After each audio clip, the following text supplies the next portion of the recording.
Check 1, 2. Good morning, Marley. This is Corey with AGP Video. Can you hear me? I can hear you. Can you hear me? Yep, can hear you just fine. Did you need permission to record? Yes, I would love that. And also, I'm trying to log on my phone as well as a separate monitoring. Is there any way to grant me permission twice on the same registration login? I'm unsure about that, but if you have a second email, we could probably send you out another link. I really don't have one that I use regularly. I will try to log in on the agenda or in CalSpan. Okay. There you go. Yeah, okay, that works too. Okay, thank you so much. Okay, perfect. Yes, and yeah, if you can give me permission to record, awesome. Thank you, Corey. Thank you. All right.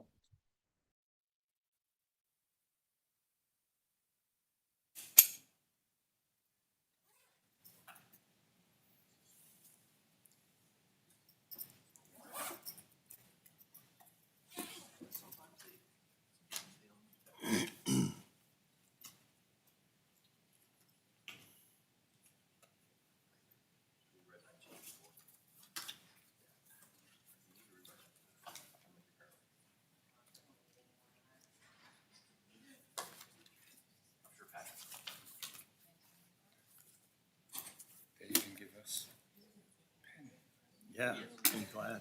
I always forget mine. I came prepared this time. Oh, yeah. You don't want this is for you. Okay?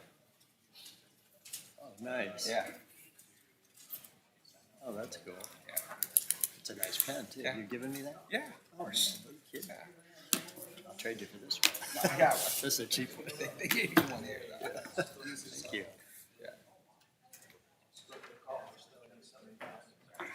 It's gonna be cold next week. I'm looking.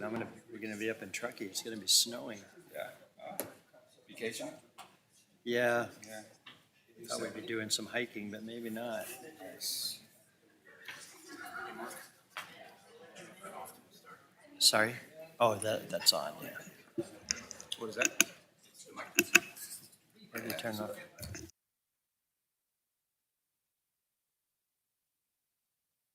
Okay.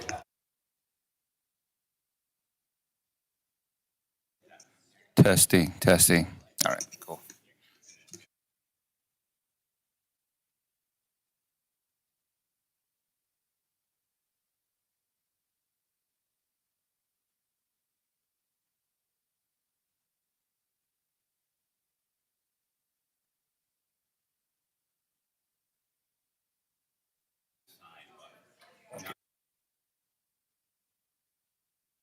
Yeah, that's it right there. Okay.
We ready? All right.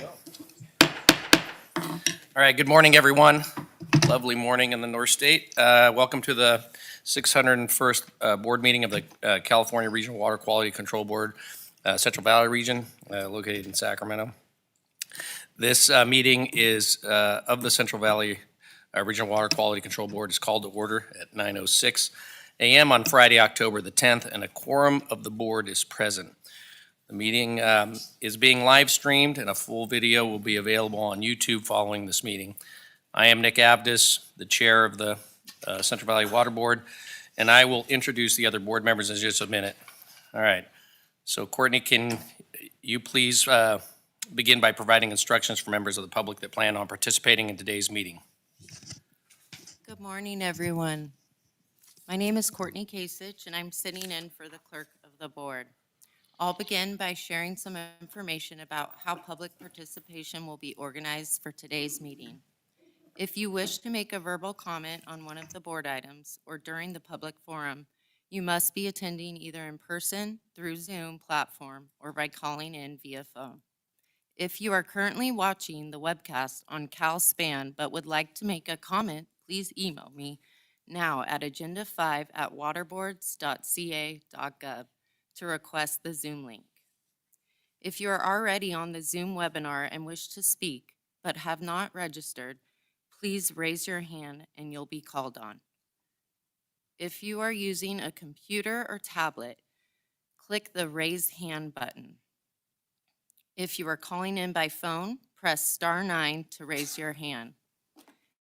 Generally, in-person commenters will be called on first, followed by Zoom and phone participants. If you are here in person and wish to speak but haven't completed a blue comment card and given it to a staff member, or if you are on Zoom and haven't raised your hand, you may miss your opportunity to speak. Staff will call each commenter by name, and your microphone will be unmuted. If you are calling in by phone, staff will identify you by the last 3 digits of your phone number. For the record, please state your name and who you are representing before speaking. This is especially important for those testifying on an item. Unless you have been granted additional time, each speaker will have 3 minutes. A bell will sound when your time is up. Please speak from a quiet location to minimize background noise. And finally, a friendly reminder to our board members, presenters, and staff, please mute yourself when not speaking to reduce background noise, and if possible, keep your camera on when speaking. Thank you. Thank you. Thank you for that, Courtney. I will now introduce the other board members quickly. Elena Lee Reeder to my left of Sacramento. Mark Bradford of Sacramento, also my left. Denise Gadara of Allensworth to my right. Sean Yang to my far left from Sacramento. Art Baggett from El Portal to my far right. And of course, I'm Nick Avdis from Sacramento. Nicole Morgan is here this morning. Thank you, Nicole, member of the State Water Board, and is participating in this meeting and will provide a little bit of an update in a little bit in the agenda. I will now introduce the Executive Officer, Patrick Palupa, who will in turn introduce his staff. But before we do that, I would like all of us to stand for the Pledge of Allegiance, please. Salute and pledge. I pledge allegiance to the flag of the United States of America and to the republic to which it stands, one nation, under God, indivisible, with liberty and justice for all.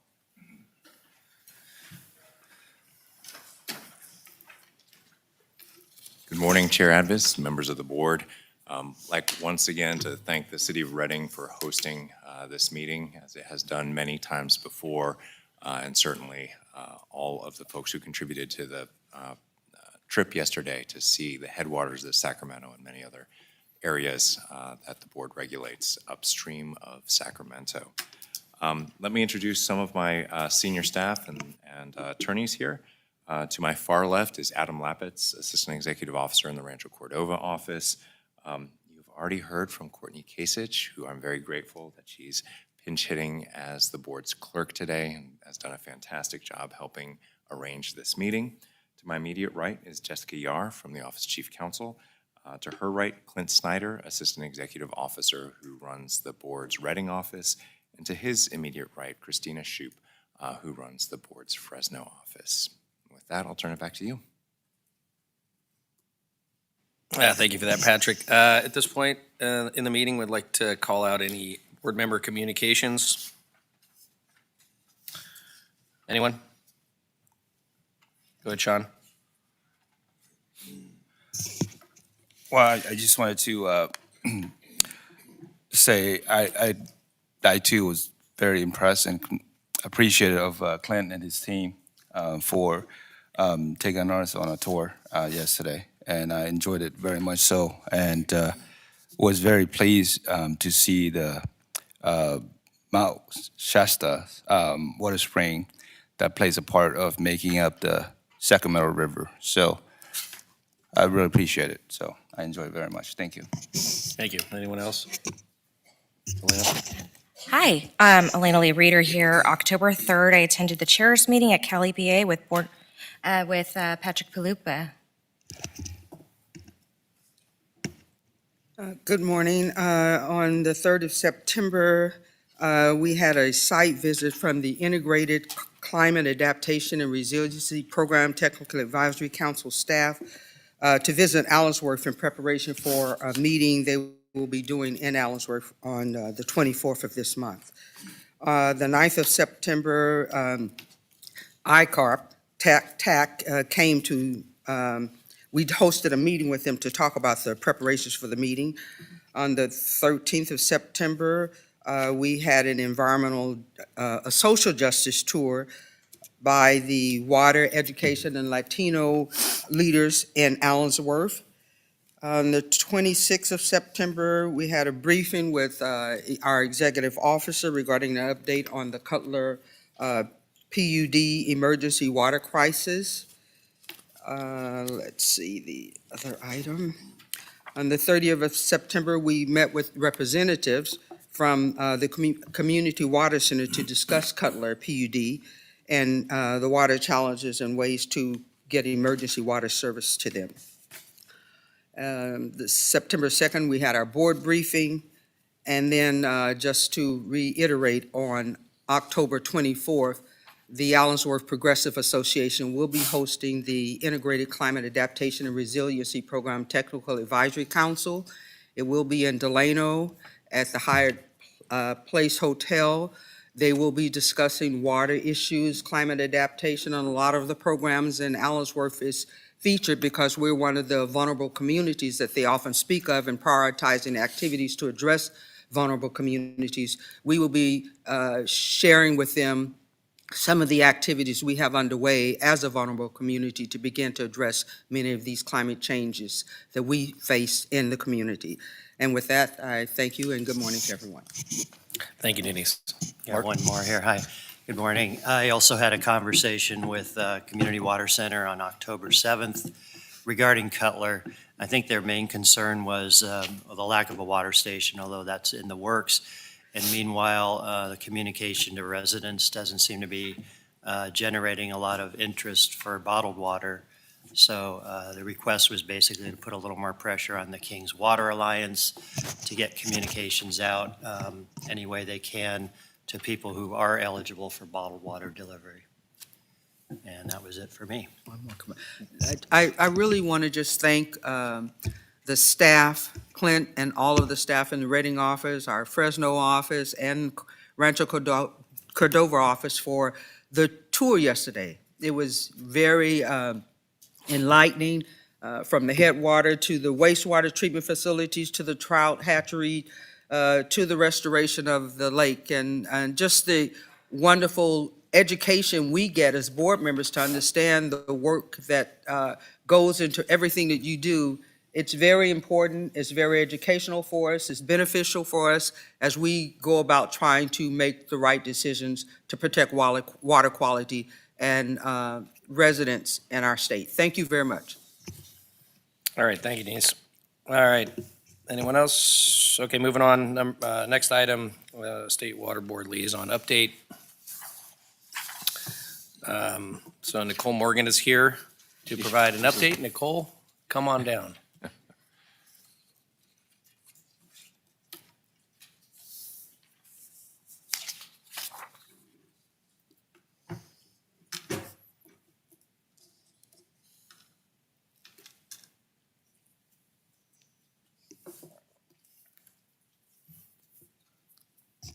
All right, good morning. I'm not sure if I will ever get used to this room. It is always a, I don't know, interesting setup. So good morning, Chair Abbas and members of the board. It is wonderful to join you this morning, and thank you for allowing me to join you yesterday on the tour. It was a great adventure, and with just being a native Northern Californian and just, being able to get out and see different areas of the state that I have not been able to enjoy and to see before is always a great experience. So thank you. So let's see here. We have a few things going on with the state board, as always. I'm going to give you a few updates. Apologize that I am a little out of breath here this morning, just recovering a little bit. So I'm going to take my time walking through this. Take all the time you need, Nicole. Okay, so I am sure you all heard that on September 16th, the state board rescinded the August 22nd, 2025 second revised notice of opportunity for public comment and hearing on the revised draft Sacramento Delta updates for the water quality control plan for the San Francisco Bay Delta, Sacramento San Joaquin Delta watershed. So that's a lot of words. So basically the Bay Delta plan. The rescinded notice is available on the board's website. Accordingly, the hearing previously scheduled for September 24th and 25th and the associated public comment period are canceled and will be rescheduled to a future date.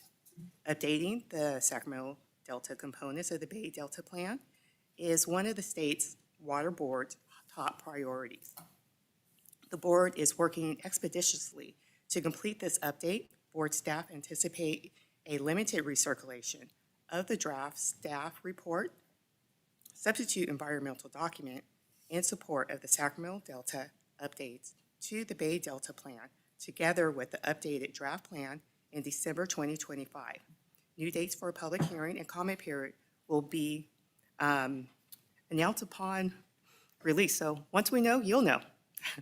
Let's see here. So the next two items are under ex parte. I cannot answer questions, but just did want to provide you with a brief update.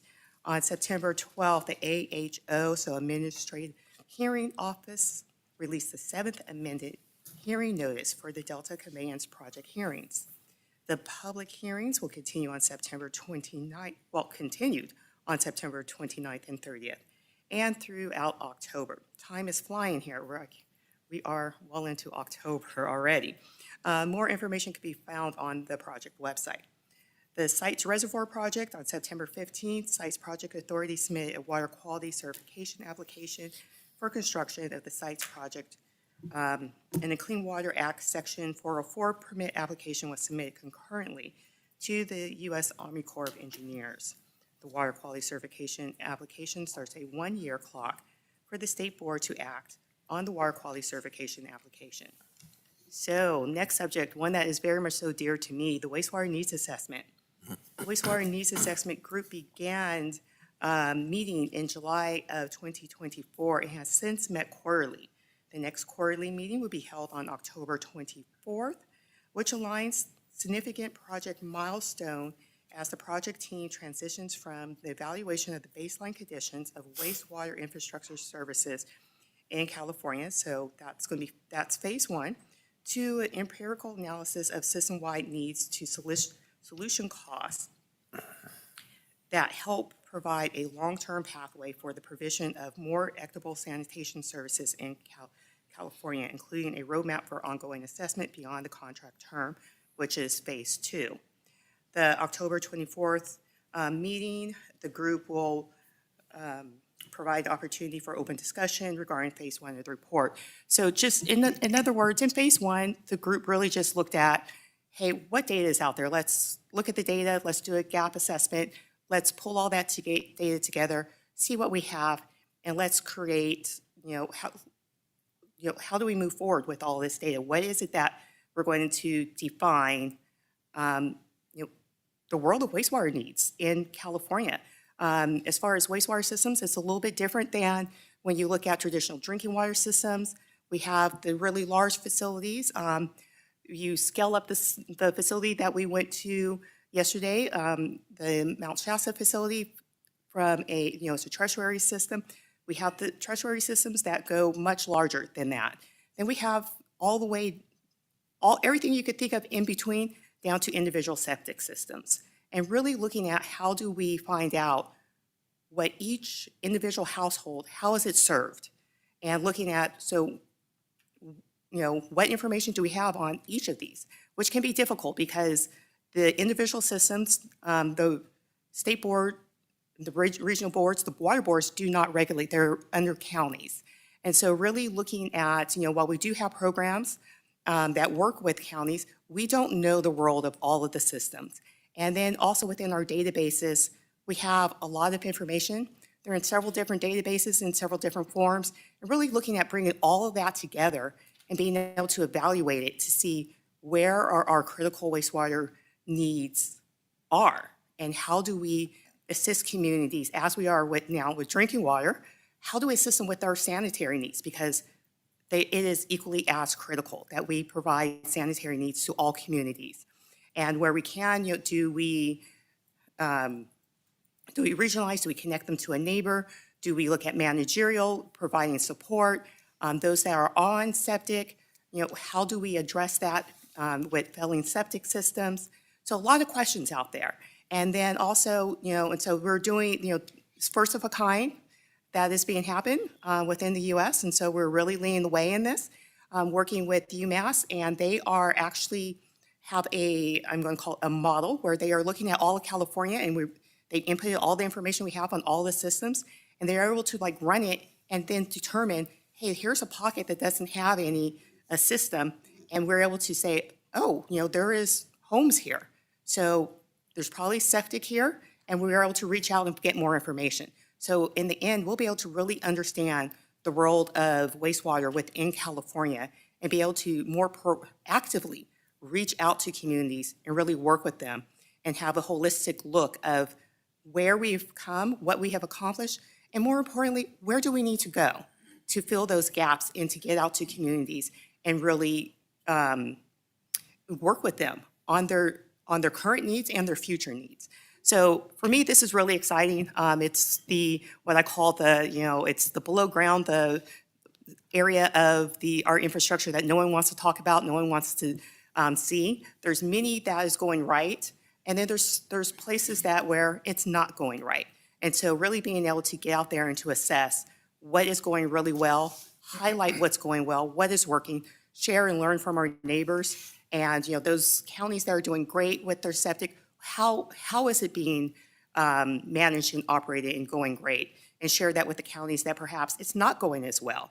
And in some areas, perhaps septic is just not the solution because of the area that you're in and where your groundwater is, the underlying, and making sure that also we are in turn protecting our drinking water sources. So this is really exciting for me, working through this, and with this, the first phase 1 reports will be coming out, I'm going to say later this year, probably by the end of the year, and they'll be moving into the phase 2, and really that's where you really start digging in and getting where are we going with this project. So phase 2 is going to be exciting, so stay tuned. Ag expert panel, you guys know what's going on. You're going to have more information later, so I'm going to skip on over that. Office of Operator Certification Program. On October 20th, the wastewater operator certification programs will hold the semi-annual advisory meetings in the Cal EPA building. This meeting is attended by water industry professionals and provides opportunity for their input and feedback on all topics concerning the program. Also, just a great convening, bringing operators together to really talk about where the gaps are, what is needed, talk about the regulations and how we really get more operators into certification, make sure that our exams are where they need to be, our regulations, if there's anything that needs to be adjusted, just have those great conversations with industry, making sure that we're engaging on all levels. Let's see here. The last one was the Wildfire Resiliency Program update. On behalf of California Environmental and Protection Agency, staff continue to collaborate with the California Natural Resource Agency to implement the March 1st, 2025 State Emergency Proclamation to fast-track critical fuels reduction projects. Staff have reviewed and facilitated facilitate approval of over 100 projects, a major milestone highlighted at California Wildfire and Forest Resilient Task Force meeting on September 4th. Eligible projects would apply by December 31st using application available on the Wildfire Resiliency Task Force webpage. And I apologize, I did have something else I did want to bring up to you all. On water rights, the updating water right data for California Upward project. So a big project that has been going on within water rights is really updating their database system. Did get to go on and see some of the things that are live. It's really exciting. October 7th, the division launched its new, well, the system is up, it is live. We were going to have a board meeting to really do the official launch. We postponed that to October 14th, but the system is live. They have been working with stakeholders to go in to test the system, to look at any bugs and tweaks. We had a previous system, ERIMS, it was outdated. And so they have been looking at updating our water rights. If you had taken a look and you needed information, you really did walk into a library and you checked out volumes. And for each water right, it was 2-3 inch thick of paper that went back to, 50, 70 years worth of records. That's what you had to go through. They've been working on digitizing those records. That is still ongoing. And along with that, not only digitizing all those records, but you can now go online and you can see a map of California, and you can see all the water right and their points and their sources of where they are pulling out their point of diversion. And you can then click on that and you can pull up the information. And so just really amazing work by Eric Ekdahl and his team. And so they are just still working through a little bit and refining it. So our next board meeting in 2 weeks, they're going to do the official announcement and go through and show the public just how that is working and do a demonstration. But there is already information, and you can already go as a member of the public to the board's website, and you can already go and start clicking around and seeing some information. I was able to go do that and really was impressed by the work that has occurred, and just being a person who was a staff in water rights and used the old system, and now being a board member and having to go through things as a member of public a different way. I have to say that this is quite this is quite amazing work that staff have done, and just being able to go on a computer and pull up all that information that you really did have to go and have paper and click through, and it was quite tedious. And if you can imagine those records, it was one piece of paper. If that one piece of paper got lost, that's the record. So they are scanning tens of thousands of documents and getting those all in, making it available to everyone within California. So really, getting our water rights system transparent.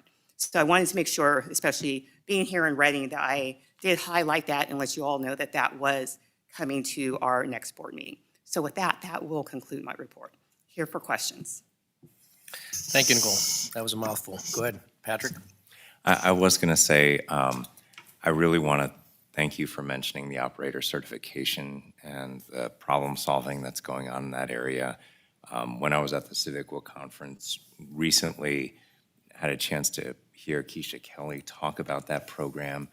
The way that they are using analytics to identify needs, identify the way the exams are working and not working, I think is really, really cool. It's so in the weeds, but I think making sure that we have a pipeline for operators to come into the system, recognizing the need in the wastewater community for the board's benefit. It is really tough for small communities to maintain a wastewater operator, and so critical to making sure that our waters are protected.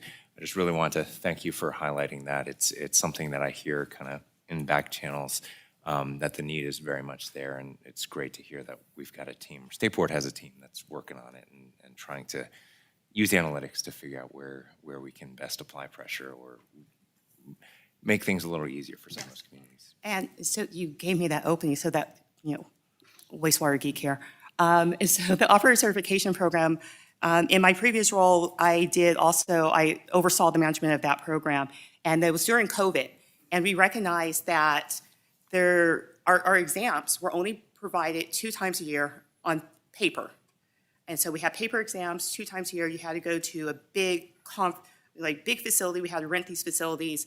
Everyone had to go. If you missed that time, and a lot of time off of work for the operators to come and take these exams. So they only had those 2 times a year, 1 time in Northern California, 1 time in Southern California, and those are their only opportunities to, I'm going to say promote, to take the next grade up. There's grades 1 through 5. And actually 5 is an oral exam. We're working on that. So there's these 2 times a year. That was it. COVID hits. Well, we had to cancel exams. So now there's 0 opportunity to grow in your career. That was, for me, unthinkable of a critical role within our world, the water world here, water quality. And so State Board actually gave us, I'm going to say, a challenge to, can we look at digitizing the exams basically within 1 year? That's not something that usually occurs, to move that quickly, of paper exams where you have multiple different ones, and to move to a fully computer-based testing. So we took on that challenge, and we actually succeeded. And so we changed over to computer-based testing with testing centers that would make sure that we still had the security intact, where individuals can go to a testing center throughout the state at any point. They just had to make an appointment. And at any point, they can go make an appointment to a testing center, show their ID. Well, once they apply to us, make sure that they had all their qualifications. We approve them. Once State Board approved them for their exam, that's now Keisha Kelly's program. Once they're approved for their exam, that information is in the database. They apply to the test, they apply for an appointment for the testing center. They can go at any time of their convenience within the testing center within an hour from their home, from their job. They can go to that testing center.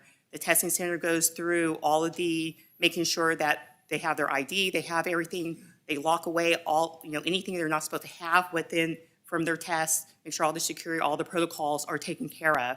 And they sit there and they can go on the computer and they can take their tests and they can get their results back a lot faster than the paper coming back to the State Board. And I was one of those people who would sit there and grade and go through all of the paper exams. Now that's all done on the computer and they get their results back a lot faster. So it really has, I want to say expedited, but it really has improved our system. Now Keisha's team is able to use that information and the analytics to make sure that the questions that we're asking are the right questions. That, our pass fail rates, are they within an accessible industry guideline, and are we doing the best for our industry? And so it just, when you talk about silver linings of the pandemic, this is really one where we really took on a challenge, and the team, Keisha's team, has really ran with that and have been working with the industry to really improve how we bring operators in and making sure that we are testing for the right things and are bringing along the most qualified people to do the jobs, but then also making sure that we are able to continue to get that pipeline in, because we have increased the opportunities and made it a lot simpler for people to come in and take those exams. Thank you, Nicole. Anybody have any questions or comments? Yes, Denise. Yes, thank you, Nicole, for your presentation today. And I'm also very appreciative of the Water Operators Certification Program. It's actually beginning to help in rural communities where there's a need. And with the water operators, many of them aging and ready to step out, we do need a pipeline of people to come in. And so I think the work that's happened to help expedite the testing and the results and all of that is going to make a huge difference for communities that really stand in need of having water operators and to be able to move that process a lot faster.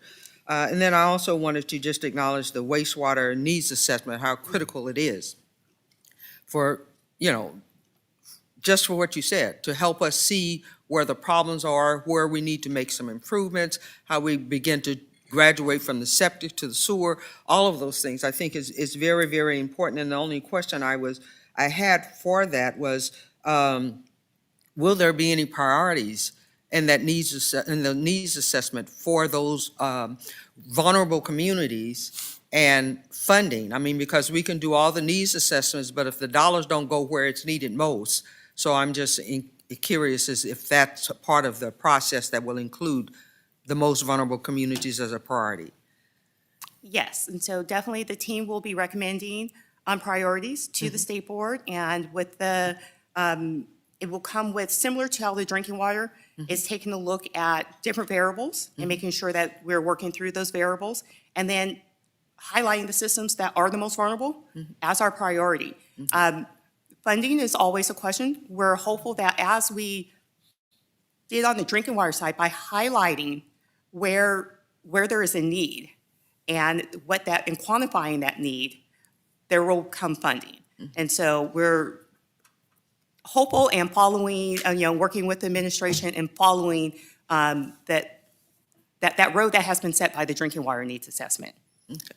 All right, and last, since you're up there as the state board member, I spoke about our staff in the tour yesterday, but I also wanted to acknowledge the state board staff. They did a tremendous job in presenting all the different programs yesterday on the tour, and we really appreciate the hard work that went into it from everybody that participated, but I also wanted to acknowledge the state board staff. Thank you again. Thank you. Any other board member? All right, thank you, Nicole, very much. And thank you all. All right, next on the agenda, we have a public forum. This is for any comments on items not on the agenda. If you're a person at the meeting who wishes to speak and have not submitted a speaker card, please fill out a blue card at the reception table and give it to a staff member. If you're on Zoom and wish to speak but have not registered, please raise your hand now. Courtney, do we have any requests to speak on items not on the agenda? Okay. No, we do not. All right, thank you. Do we have, I see a hand raised back there? Okay. Please come up to the podium and you can fill out a card afterwards, so. Or is there somebody online? Okay.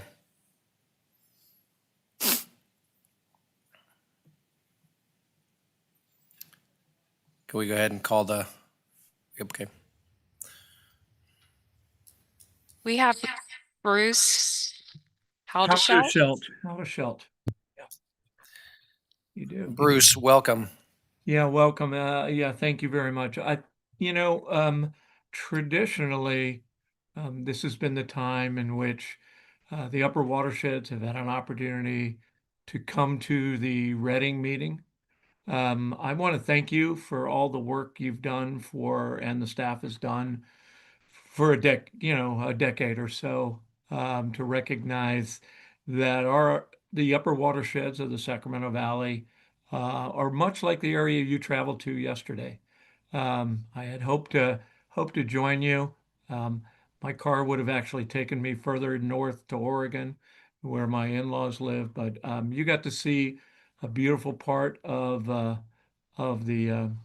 base of the region, and Naqua very much gets involved in fish issues and aquatic life and things like that. So, and you evidently threaded a needle, because I suspect that next time people travel past Shasta, it might be a little bit wider. The weather's getting cooler, but I did want to thank you for all the work you've done in the past on the upper watersheds. And thank you for taking the time to travel to a part of the state that, like El Dorado or Napa, the Pope Valley of Napa, kind of looks like portions of the Sacramento Valley. That's it. Thank you. Thank you, Bruce. Next commenter.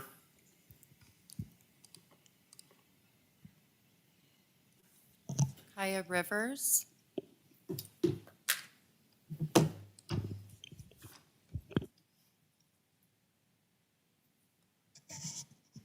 Hello, good morning. My name is Kaya Rivers, and I'm a senior policy advocate at Community Water Center. Community Water Center is a community-based organization that works alongside directly impacted communities to advocate for just water policies. And Cutler is a disadvantaged community in the San Joaquin Valley and is also part of the Agua Coalition, which is a coalition consisting of 53 members from 34 directly impacted communities, all dedicated to securing safe, clean, and affordable drinking water. I last elevated Cutler's drinking water needs in April this year, as Cutler has endured nitrate contamination for nearly a decade, and the PUD is working towards a long-term solution to mitigate the contamination. However, residents still don't have safe drinking water until the solution is complete. Because of the nitrate contamination, Cutler PUD customers do not have access to affordable drinking water and are paying twice for the rate of water by both buying bottled water and also for paying their water bill for water they cannot drink. As shared before, Cutler is a disadvantaged community and cannot afford to pay for water twice. King's Water Alliance is now offering bottled water to pregnant residents and children under the age of 1, which is a good step forward, but leaves the majority of the community vulnerable to nitrate contamination.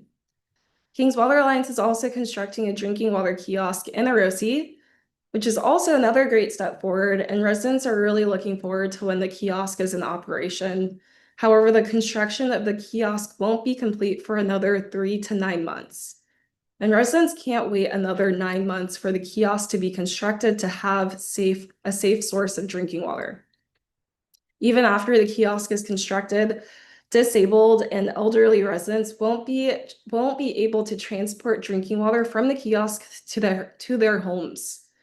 Right now, the kiosk in Dinuba is the only option for Cutler residents to access safe and affordable drinking water. And this kiosk is 7 miles away from the community, making affordable and safe drinking water difficult and inaccessible for residents who are disabled, elderly, or without transportation. Despite coordination with responsible parties, Cutler residents are still without safe drinking water and cannot wait any longer for a sustainable and accessible interim drinking water solution. We urge the regional board to coordinate with the state water board, local agencies, and stakeholders to leverage resources and provide Cutler PUD residents safe drinking water through the provision of bottled water by November until the Orosi kiosk is constructed, and extend the bottled water program to include disabled and elderly residents. Thank you for the opportunity to comment. Thank you, Kaya. Patrick, would you like to comment relative to the Kaya's points? Certainly. We are working with the State Water Board. As many of you may know, the State Water Board recently issued an enforcement order to Cutler PUD to rectify some of the drinking water problems that are showing up within the community, and to bring the well that has been at least partially, if not totally funded, into compliance relatively soon. The other avenue that we are pursuing is working with King's Water Alliance. On September 4th of this year, they approved additional measures to increase both outreach and availability of both bottled water and a drinking water kiosk within, I believe, the town of Orosi, which is much closer than the 7-mile filling station that is currently available. We will certainly keep updating the board as conditions continue to evolve, but we're on top of it. We're trying our best to make sure that we have all available water supplies being provided to folks within that community. Thank you, Patrick. Okay, any other commenters? No? All right, moving on to item number 6, the executive officer's report. Prior to each meeting, the executive officer works with the board clerk and the board's program managers to compile a report on the status of the board's programs, its staffing, and many different initiatives the board is working on. If you're a person at the meeting wishing to speak on this item and not submitted to submit a speaker card, please do so by filling out a blue card at the reception table in the back of the room and give it to a staff member. If you're on Zoom and wish to speak, please raise your hand now. Currently, the executive officer is available to respond to questions from board members as well on the report. So, Patrick, I don't know if you have any comments relative to the report, but any questions from board members? Do we have any commenters on this item? Would you like to? Nope. No comments on the report other than the fact that we are continuing a lot of engagement with all of our federal partners as they manage some difficult times. That includes Forest Service, Bureau of Land Management, US EPA, Army Corps of Engineers, all facing unusual circumstances due to budget cutbacks and furloughs and government shutdowns and things of that nature. Thankfully, we are continuing most of our programs here at the state. Water quality is being protected, but we have some challenges working with our federal partners to make sure that all the operational systems at all their facilities and the regulations continue to be applied so that we protect water here in the Central Valley. I do have a couple staff awards as well, but certainly available for any questions that you may have on the executive officer's report. Go ahead and move on to the All awards. right. Seeing none, Alex, we will present for Josh, even though he is 300 miles away. I appreciate it. We have some folks from the Fresno office who came up here. The engineer that's receiving the award, this board meeting is down in Fresno, and we didn't make him come up here just to receive the award. I think that's award in and of itself. But I do want to present this to Josh Mahoney, a water resource control engineer in the board's oil field program. Oil field unit number 1 is essentially a permitting and enforcement program. The permits that get adopted for our program are technically complex and involve constant communication with dischargers, consultants, and the public, especially as they get close to adoption. In the past year, Josh was the lead technical staff on getting 5 permits or waste discharge requirements vetted, adopted, or amended, and getting several monitoring programs revised.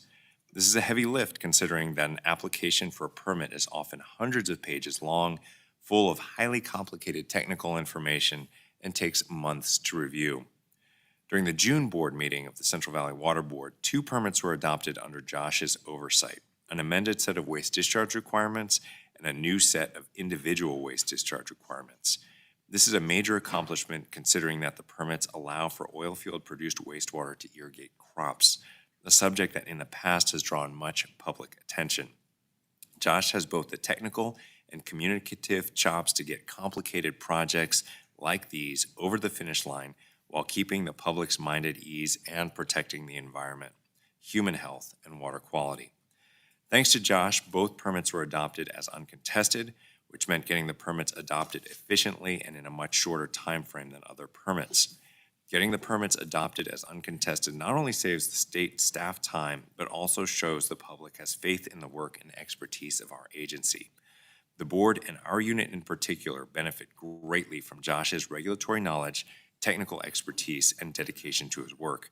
For these projects and all of Josh's work, he is deserving of a Superior Accomplishment Award. You've seen Josh give presentations to the board before. He's one of the best engineers within the oil field program, doing a lot of incredible work.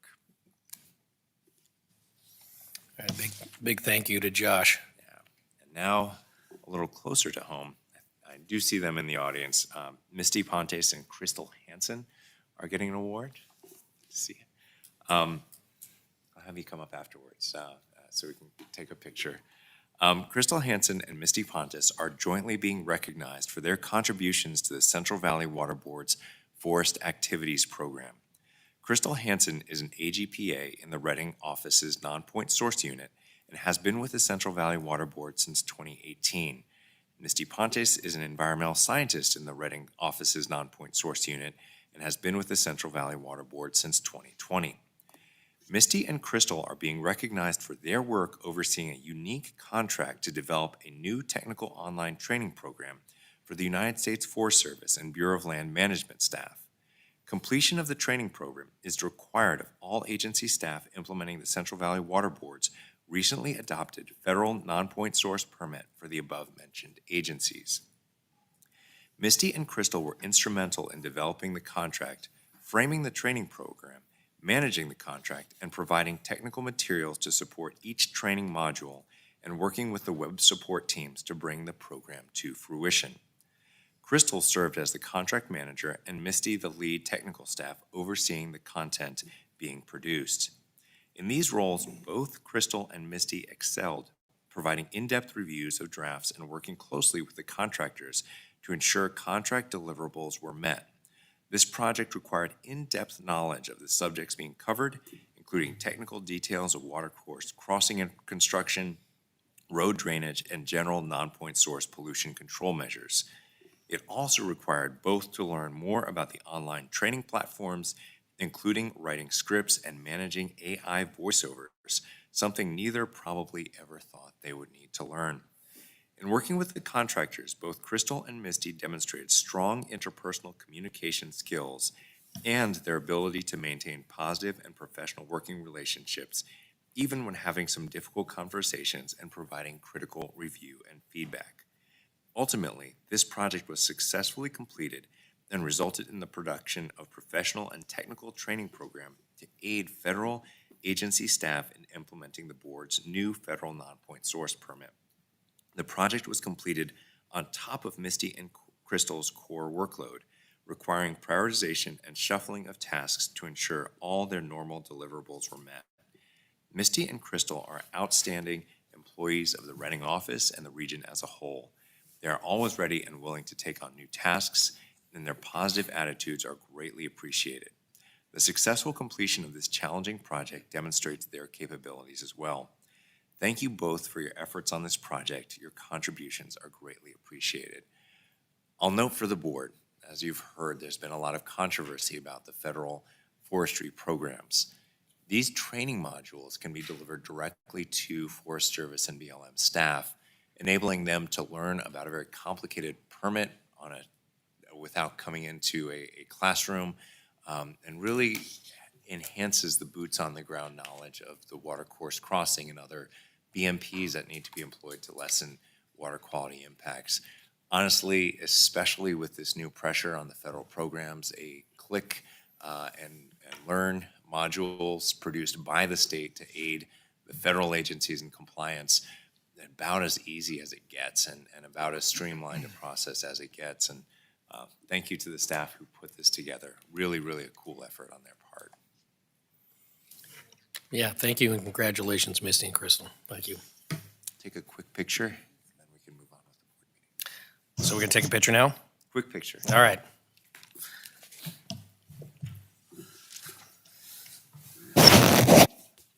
Need you too.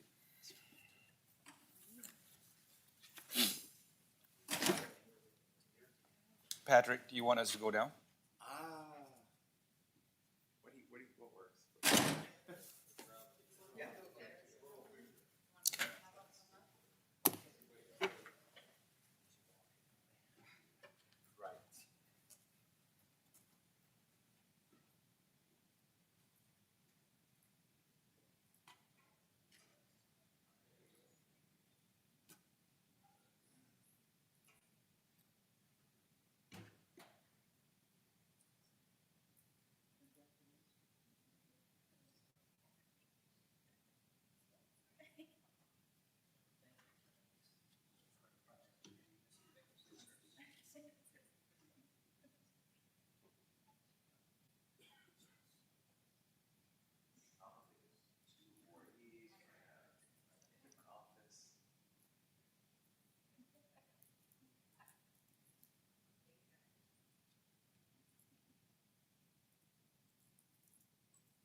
All right, with that, we're moving on to item 7, approval of the minutes of the August 22nd, 2025 board meeting. Are there any edits or corrections to the meeting minutes?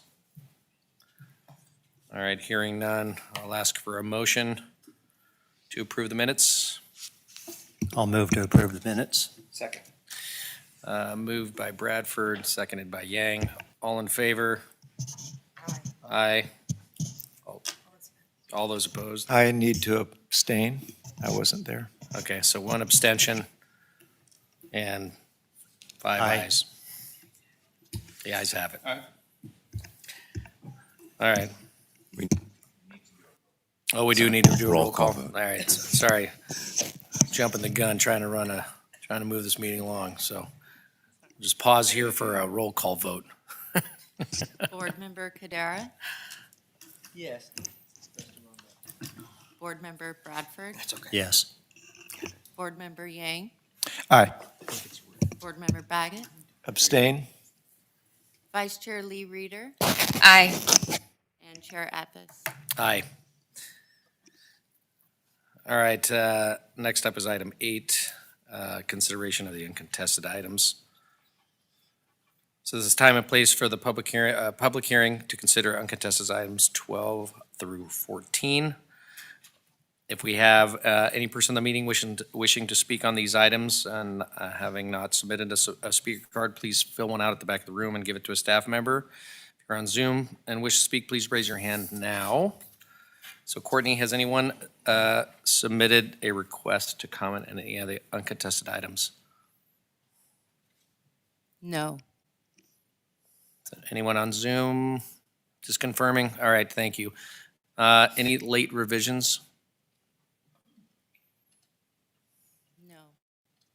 No late revisions? Any legal issues to discuss? No legal issues. I will now entertain a motion for approval of the uncontested agenda items 12 through 14. So moved. Moved by Reader. Do I have a second? Second. Second by Gadara.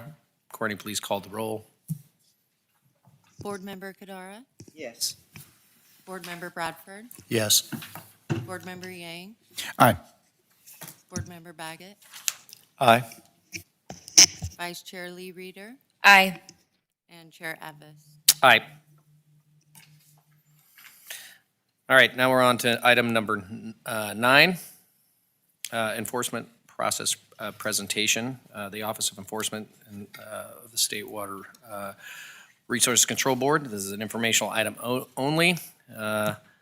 Vaughn West, the Director of the State Water Resources Control Board Office of Enforcement, will provide an overview of the enforcement process to the board. Again, this is an informational item, and no action will be taken, although the board may ask questions and provide directions to staff. We'll now hear the staff presentation. Welcome, Yvonne. Good morning. Good morning, Chair. Just members of the board. Thank you very much for having me here this morning. Yvonne West, Director of the Office of Enforcement.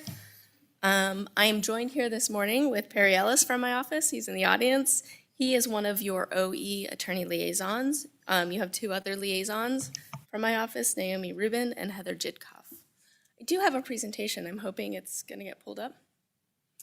Okay, there we go. Awesome. Thank you. Just a little background on the Office of Enforcement before I get into my presentation. So the Office of Enforcement was created in recognition of the fact that enforcement is an essential to achieve the Water Board's missions of protecting water quality, water supply, and water availability for the benefit of present and future generations. The Office of Enforcement assists in achieving this mission by promoting fair, consistent, and transparent enforcement of water rights, water quality, and drinking water laws. And we try to accomplish this by ensuring that violations are properly investigated, documented, and enforced in accordance with applicable laws and the Water Board's policies. In addition to our legal support to the regional board's enforcement staff, we also provide technical assistance with several of our technical units housed in the Office of Enforcement as well, including our Special Investigations Unit, our Fraud Prevention Unit, our UST Unit. We have a small cannabis enforcement unit as well. And we just more recently received a few resources to assist with Division of Drinking Water Enforcement.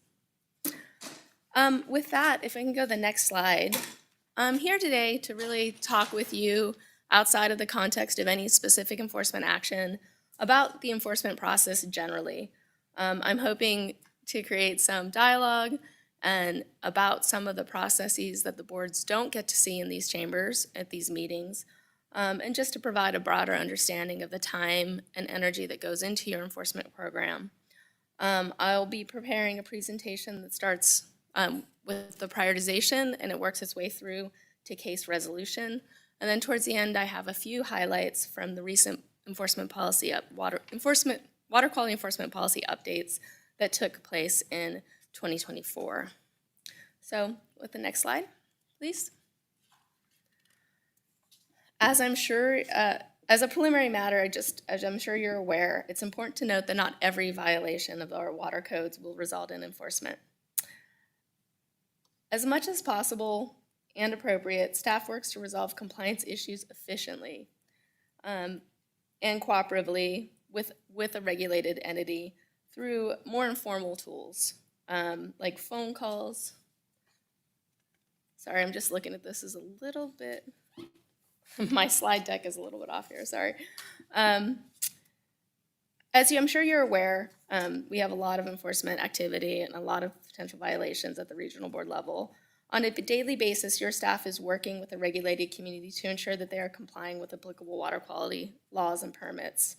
Your staff can identify potential enforcement cases through inspections, either from conducting inspections themselves or having referrals from other agencies, from complaints received from the public, by reviewing reports that are submitted by permittees as parts of their permitting requirements, or even by identifying missing reports that should have been submitted. These are just some of the ways that enforcement cases come to our attention. Another action, a little bit more proactive approach, is sometimes we will take on enforcement and compliance initiatives in specific programs, maybe new programs or programs with new requirements, where we'll proactively go out and try to assess compliance and bring enforcement on a batch basis. Next slide, please. This was the slide I jumped to unintentionally too quickly. As a preliminary matter, just as I was saying, it's important to note that not every violation results in enforcement. Of course, it's not always appropriate. And whenever possible, we try to resolve any failure to comply through an informal means, through phone calls and emails, notices of violation. Staff really do spend a lot of time with compliance assistance, and the majority of our violations do resolve in this manner.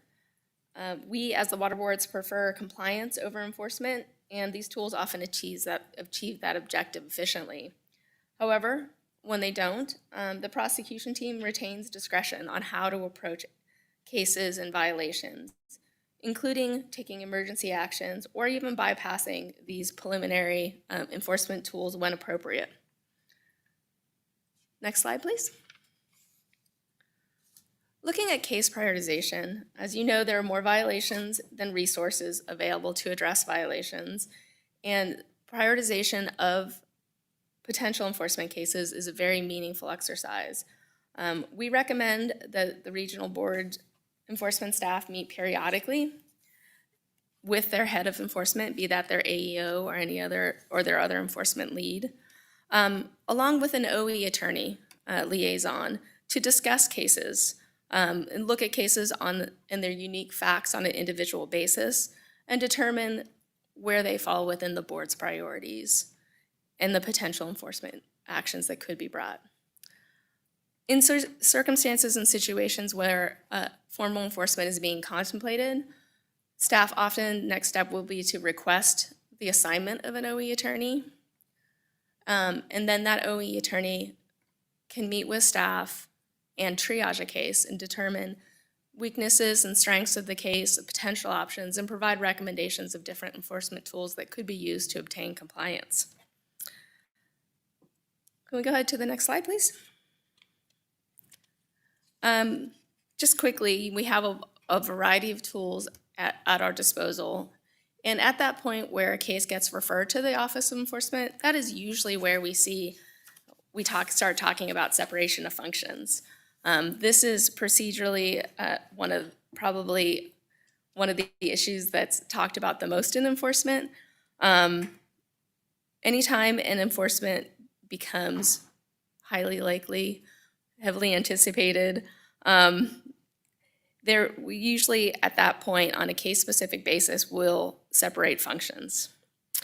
And just to kind of talk about that concept and the need for it and why we do it, we require staff who serve on the advisory team and staff who serve on the prosecution team to refrain from substantive communication about any potential future enforcement action on specific case-by-case basis.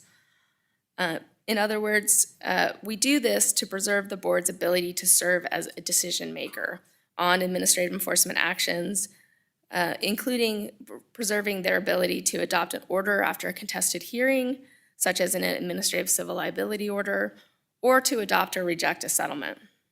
The process of separation of functions is really intended to ensure that the board or the EO remains a non-involved reviewer and available to preside over any settlements or hearings and can serve as that neutral adjudicator. Next slide, please. I'm going to briefly just talk about the various roles on the two teams. And again, if you have any questions or want any more depth, please just let me know. Generally speaking, on an enforcement issue, on your prosecution team, you'll have your assistant executive officer or your other enforcement lead, your compliance and enforcement supervisor, some technical staff that are assigned to that team, an OE attorney, possibly some technical staff from the Office of Enforcement serving as either technical support or expert witnesses. And then on the advisory team, generally we reserve the executive officer. The regional board technical staff are walled off to serve as your technical advisors. They can answer your questions, and your OCC attorney. Next slide.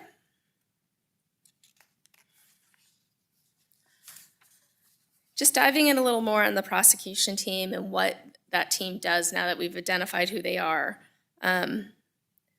Whether or not, so as a general matter in enforcement, whether or not a case results in settlement, the prosecution team participates and engages in the prioritization and the decisions surrounding whether or not to bring a case to enforcement.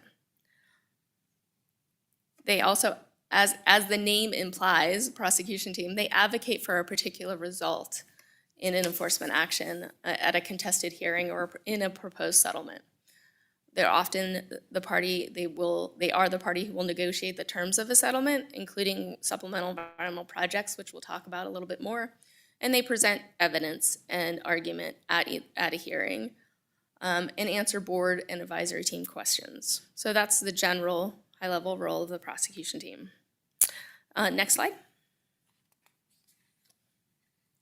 And the advisory team that we just outlined, their role is to assist the decision maker, be it the board or the executive officer, in conducting a hearing or formulating a decision. They can request the parties to submit additional materials or address specific hearings at an issue. They assist the board with deliberating in closed session, and they represent the board if the order is challenged after adoption. Also, the advisory team advises on compliance with policy and statutory requirements, such as minimum penalties and the supplemental environmental project policy. It's important when we talk about separation of functions to just kind of understand where communications can and can't occur. I know that as a board you've been briefed on them and have guidance on them. But just as a reminder, the advisory team, if the board wishes to discuss a matter in closed session, for example, the advisory team is available to help with those discussions. They can have open communication between the advisory team and the board, whereas the prosecution team is excluded from those types of discussions. The prosecution team should only be addressing the board along with the other parties. Next slide. Just a real quick overview of the chair and the board's role in enforcement proceedings. Of course, you hear the party's evidence and argument, you weigh that evidence, you are the neutral decision maker, consider public interest and other interested parties' comments, formulate and issue the final decision, and you have the ultimate authority to make all policy, procedural, legal, and factual decisions. So next slide. We've talked generally about the roles and responsibilities and the different teams involved in enforcement when we get to a formal enforcement proceeding. But I just wanted to outline some of the other tools that leading up to that we can exercise and use as an enforcement team. We have at our disposal investigative orders, investigative subpoena authority. We can issue cease and desist orders, cleanup and abatement orders, administrative civil liability orders. And then I'll talk a little bit towards the end about the referrals to the Attorney General office or other outside prosecutors. As enforcement team in investigating and conducting investigations, we sometimes find ourselves in a circumstance where we'll provide that information or refer that information out to another local entity or municipality or prosecutor like the local DA who may be bringing a related case or may just have other grounds in which they can pursue compliance on our behalf while pursuing their own violations. So next slide.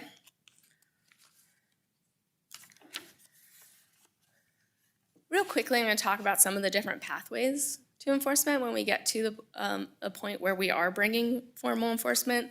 I talked about all the tools previously, and then these are kind of how we use those tools.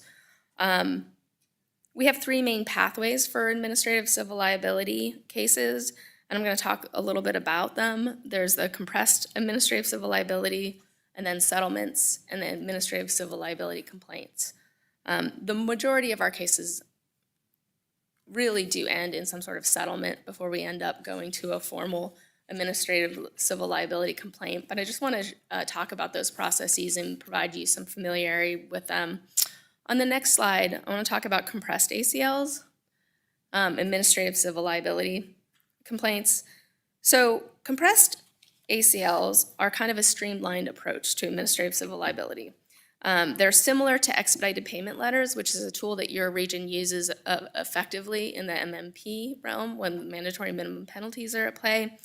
And similar to those expedited payment letters, what a compressed ACL is a single document that provides the allegations, a penalty methodology under the enforcement policy, and an offer for settlement all at once. This is a little bit of a newer tool. Other regions have had success using this tool for construction stormwater enforcement. Compressed ACLs like this are typically used where we have a violation that is very straightforward and supported by photographic evidence or other documented evidence, such as in the inspection reports, where there's really not a lot of disagreement about the facts at issue. There are incentives for dischargers to accept the offer of settlement in a compressed administrative civil liability order. For example, so you could have an inspection, a construction stormwater inspection that has identified multiple violations, but the prosecution team could decide to pursue enforcement through a compressed administrative civil liability, and they would only allege the most egregious violations to expedite the process in the ACL and provide an offer of settlement that complies with the penalty methodology and the enforcement policy.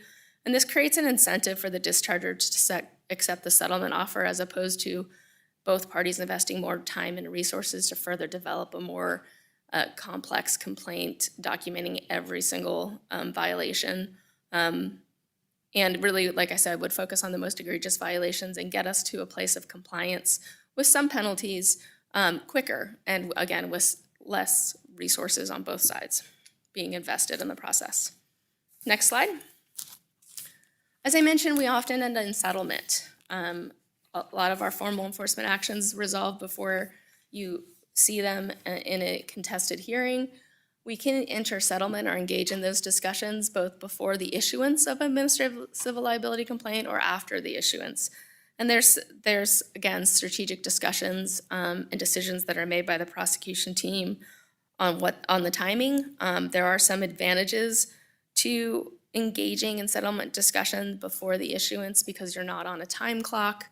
You're not on that 90-day hearing schedule yet. It gives the parties some more time to dig into the details and discuss the facts surrounding the violations, the allegations, and and provide greater understanding for the prosecution team and the advisory team. I'm sorry, the prosecution team and the regulated entity. It just provides more time for that process. It also gives us more insight and opportunity to reach a consensus without being under that 90-day hearing clock. Next slide. Why settle? The settlements, I think, have a number of benefits to them. Creates a little more certainty of what the actual outcome is going to be to the case. It prevents future litigation if you reach a consensus. Fewer staff resources going into a hearing before the board. It allows us to obtain some important concessions or incorporate elements that you can't otherwise impose through an administrative civil liability order, such as supplemental environmental projects and enhanced compliance actions. And I'm going to talk about those briefly as well. I just want to really emphasize the fact that as an enforcement team, there are always opportunities for discussion and settlement, and we often engage the regulated entity, like I said, either before we issue the complaint or after the complaint to understand their side of the story and take into account any facts that we may not have uncovered during the investigation. It is an iterative process. Next slide. As a reminder, I'm not going to go into these code sections, but when we do enter settlement discussions, it's important that they are confidential, and there are evidence code provisions that preserve that confidentiality. That allows us to have those open conversations with the regulated entity to understand, again, the facts at issue and their side of the story. It allows having the settlement discussions be confidential, meaning we can't show up, if the settlement falls apart and we don't reach resolution, we can't show up and say, well, they were willing to settle. So obviously they're guilty. And they can't show up and say they were willing to take less money. So obviously it's not worth what they're asking for now. Those are the kind of things that, when we get into confidential settlement discussions, we need to be very open and candid in order to get someplace where we can reach a mutually beneficial compromise. With that, next slide. We can still talk to the board in generality about the settlement process. We can let you know that we had settlement discussions. Settlements do take time. Depending on the case, it's not uncommon for a settlement negotiation to take 3 to 6 months. I'm going to go ahead and say up to a year. We've had some very complex, high penalty value cases where it takes a year to work out the details of a supplemental environmental project that's detailed enough and certain enough to include in a settlement agreement. Supplemental environmental projects are great. They're often used to fund projects within communities that are impacted by the violation. A lot of regions really take advantage of the ability to use 100% of the penalty toward a project if it benefits an EJ, environmental justice, DAC, or vulnerable community, or otherwise helps forward access to safe, clean drinking water. But those projects take time to identify and to work out those details. They allow us, as I'd mentioned before, to learn new information and facts that we may not have uncovered during our investigation. And we take those facts into consideration. We want to know what the perspective of the regulated entity is and why they think they should or shouldn't be subject to liability, or what they did or didn't do in response to a violation or an allegation. And then we weigh it. We weigh it within the context of the enforcement policy. We will plug it into the penalty methodology. We'll weigh litigation risk, the uncertainty of bringing it before the board versus reaching a settlement. We'll look at equitable factors, evidentiary issues, and other weaknesses of our case. If we are able to reach a mutually agreed upon settlement, then it's really important that we're transparent about how we got there. And I'll talk about the process of that a little bit later, but generally speaking, when I say transparent, it means we still comply with the policy, we still adhere to the penalty methodology, and then, as I'll discuss later as well, we issue it for public comment for 30 days, and we detail if there was a movement in the penalty that we originally proposed versus what we're settling for. We'll document why. Why did we change? Was it litigation risk? Was it other things they brought to light? What were the facts we considered? And then again, we notice it for public comment for 30 days. There's a consideration after that by the executive officer or the board in light of all the public comments received. Next slide, I'm gonna hit on some of the things I just said too.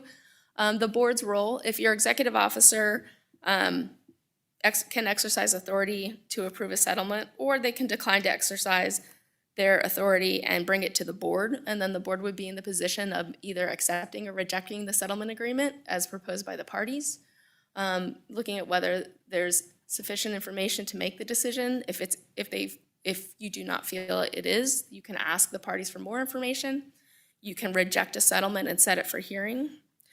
If there's disagreement with the settlement terms, you can direct the parties to resume negotiations, or you can reject it and set it for a contested hearing at a future meeting. What's really important is that settlements are kind of a yes-no for the decision maker, the neutral decision maker. And because there's that risk of a potential future adverse hearing or contested hearing, it is not appropriate at that point to get into the evidence and start weighing the evidence or prejudge the result of what a hearing might bring about. But that's the role of the regional board in a settlement once we bring it to you. Next slide. I've talked a couple times about supplemental environmental projects, and I don't think this board has seen one recently, but it is, I just want to take a minute to kind of answer some of the frequent questions we get about supplemental environmental projects. I'll define what it is, how they're selected, briefly touch on what rules apply, and then how does the prosecution team learn about these projects? Next slide.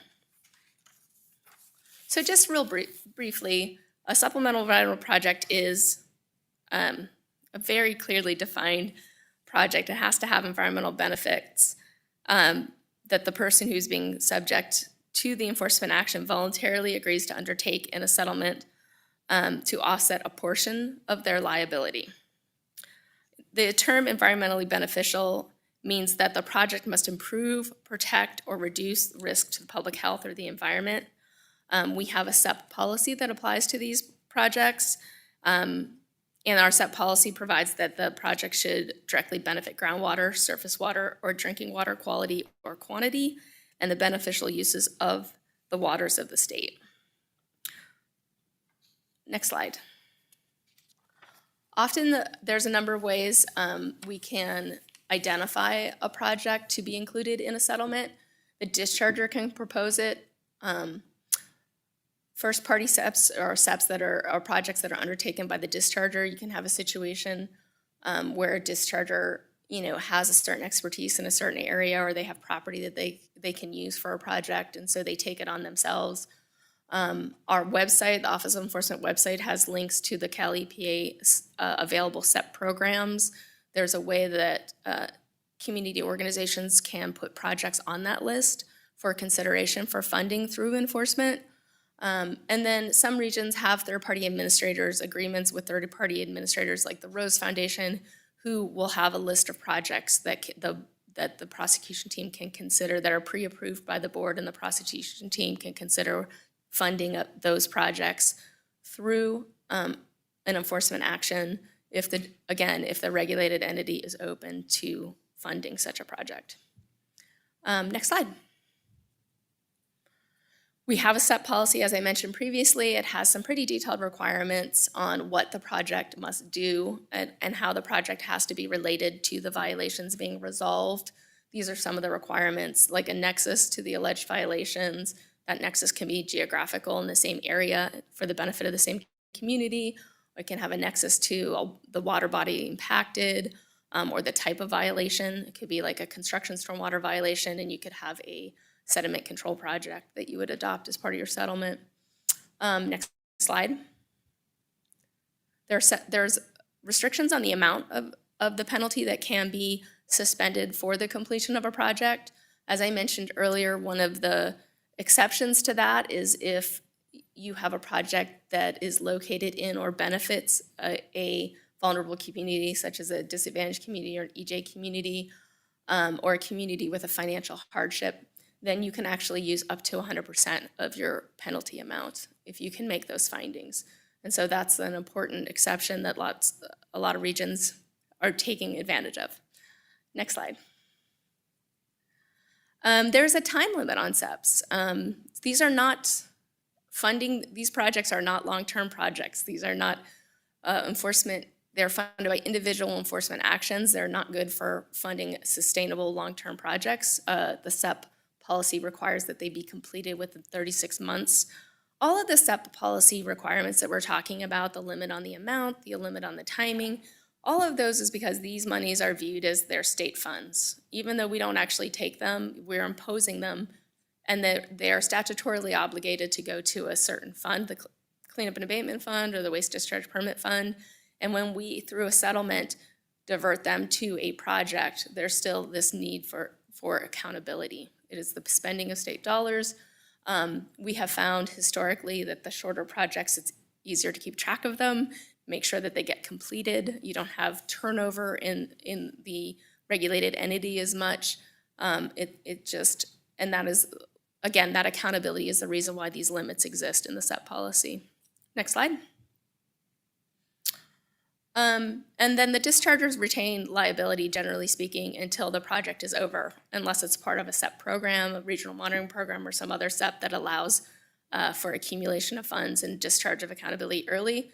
This can be a disincentive for some parties, just want to get it over with. They don't want to wait till the project's completed. But it is really important that we retain some ability to regulate the party who owes us those state funds until the project is 100% completed. Next slide. Another type of project that we can fund through enforcement is an enhanced compliance action. The difference with this is that the enforcement policy allows a regulated entity to make capital improvements or operational improvements to their own facilities as long as they go beyond what is required by law. It cannot be just a project to come into mere compliance. It has to be something that's over and above. So there's a benefit for the spending of the state funds that are otherwise would have been collected as liability. The inclusion of enhanced compliance actions is again governed by the SEP policy and has to comply with SEP policy requirements. Next slide. And then the final one is compliance projects, and this is what I just said you can't do in an enhanced compliance project. Compliance projects are only available as statutorily defined for mandatory minimum penalties, and it's restricted to small communities with a financial hardship, and the project must bring the discharger back into compliance. And again, it's only in those circumstances that are authorized through statute. Next slide. So those were all the different projects that you can fund through settlement, and those again are instead of imposing liability. And then once we get to a settlement and we have a final agreement, this is the process that we would go through. And again, this is that transparency that I referenced. 30-day public notice comment period of all the details of the settlement.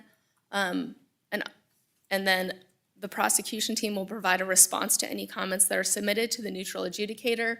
So we present it then to the advisory team, and then it can be approved either by your executive officer through a delegation after a consultation with the board chair, or the settlement may be approved by the full board in a meeting in open session. Okay, next slide. Sorry, I know this is pretty detailed. I'm getting into a lot. If we don't settle, then that is when you see us issue this administrative civil liability complaint. And it's kind of like, in the attorney terms, we call it like a charging document. So assuming it doesn't settle, the prosecution team will issue a complaint. It identifies the dischargers, the alleged violations, the supporting evidence, and it proposes a liability amount using the penalty methodology that is in our enforcement policy. Next slide. This is when we come before you in a hearing, the ACL complaint hearings. These are contested evidentiary hearings. Most ACL complaints are heard during regular board meetings, but some are heard over multiple days. We have more recently, in a number of regions, had multi-day Hearings for significant penalties. We've had some penalties upwards of $6 million at a number of our boards recently, and those often require multiple day hearings.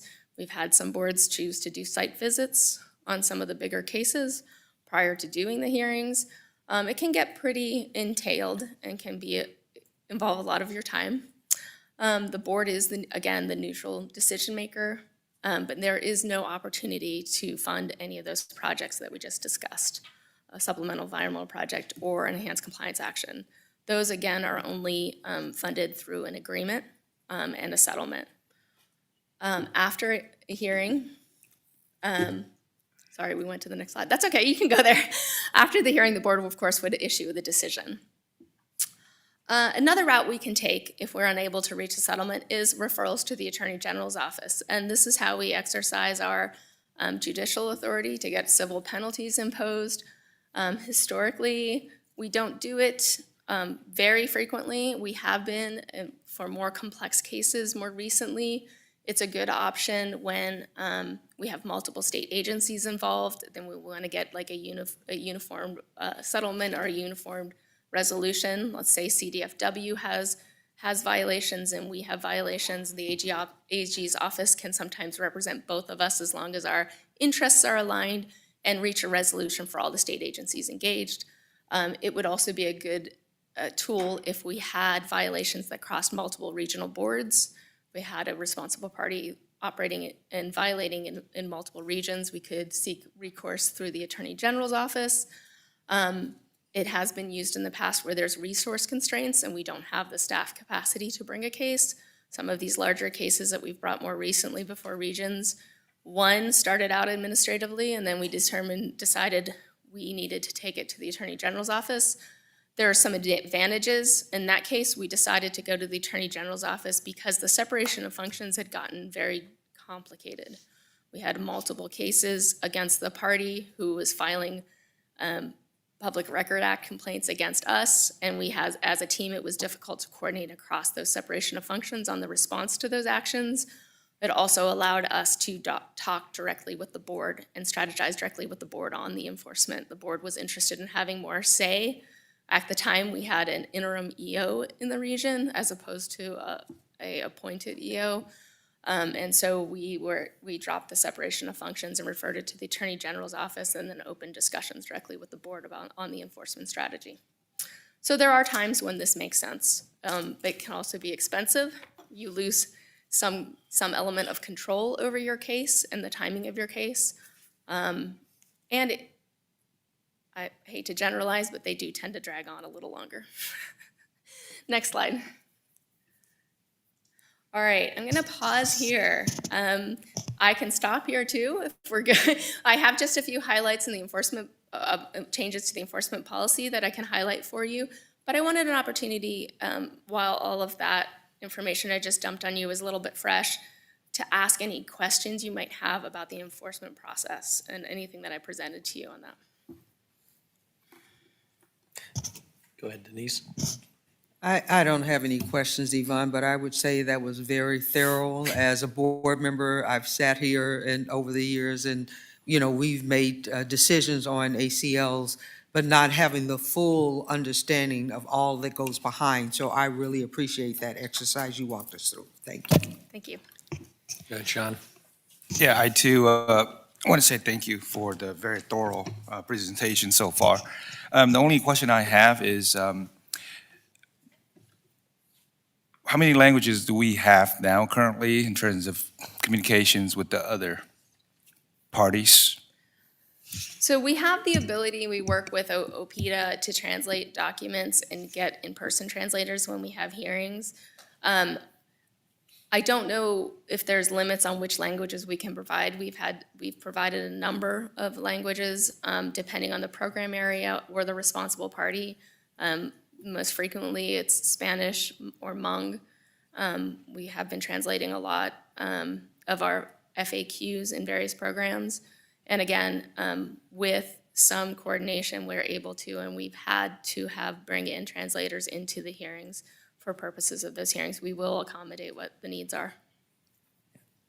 And I do want to thank you for the presentation. For the board members' purposes, there has been an increased awareness and instinct to try and use SEPs. I think a lot of it is influenced by the fact that the Central Coast Regional Board not too long ago worked with the State Water Board to create a drinking water testing program. I think it's Morro Bay Foundation is the one that administers it, to test for more than just nitrate, but other water quality contaminants.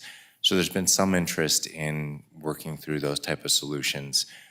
I will likely refer you to this presentation if those issues come up, so that you'll have, Yvonne's presentation to us available to view anytime through YouTube prior to consideration of one of those items, or when we're talking about a settlement that might involve something of that nature. I don't know if we have to go through, we probably don't have to go through the enforcement policy updates, but totally consistent with what Board Member Yang asked.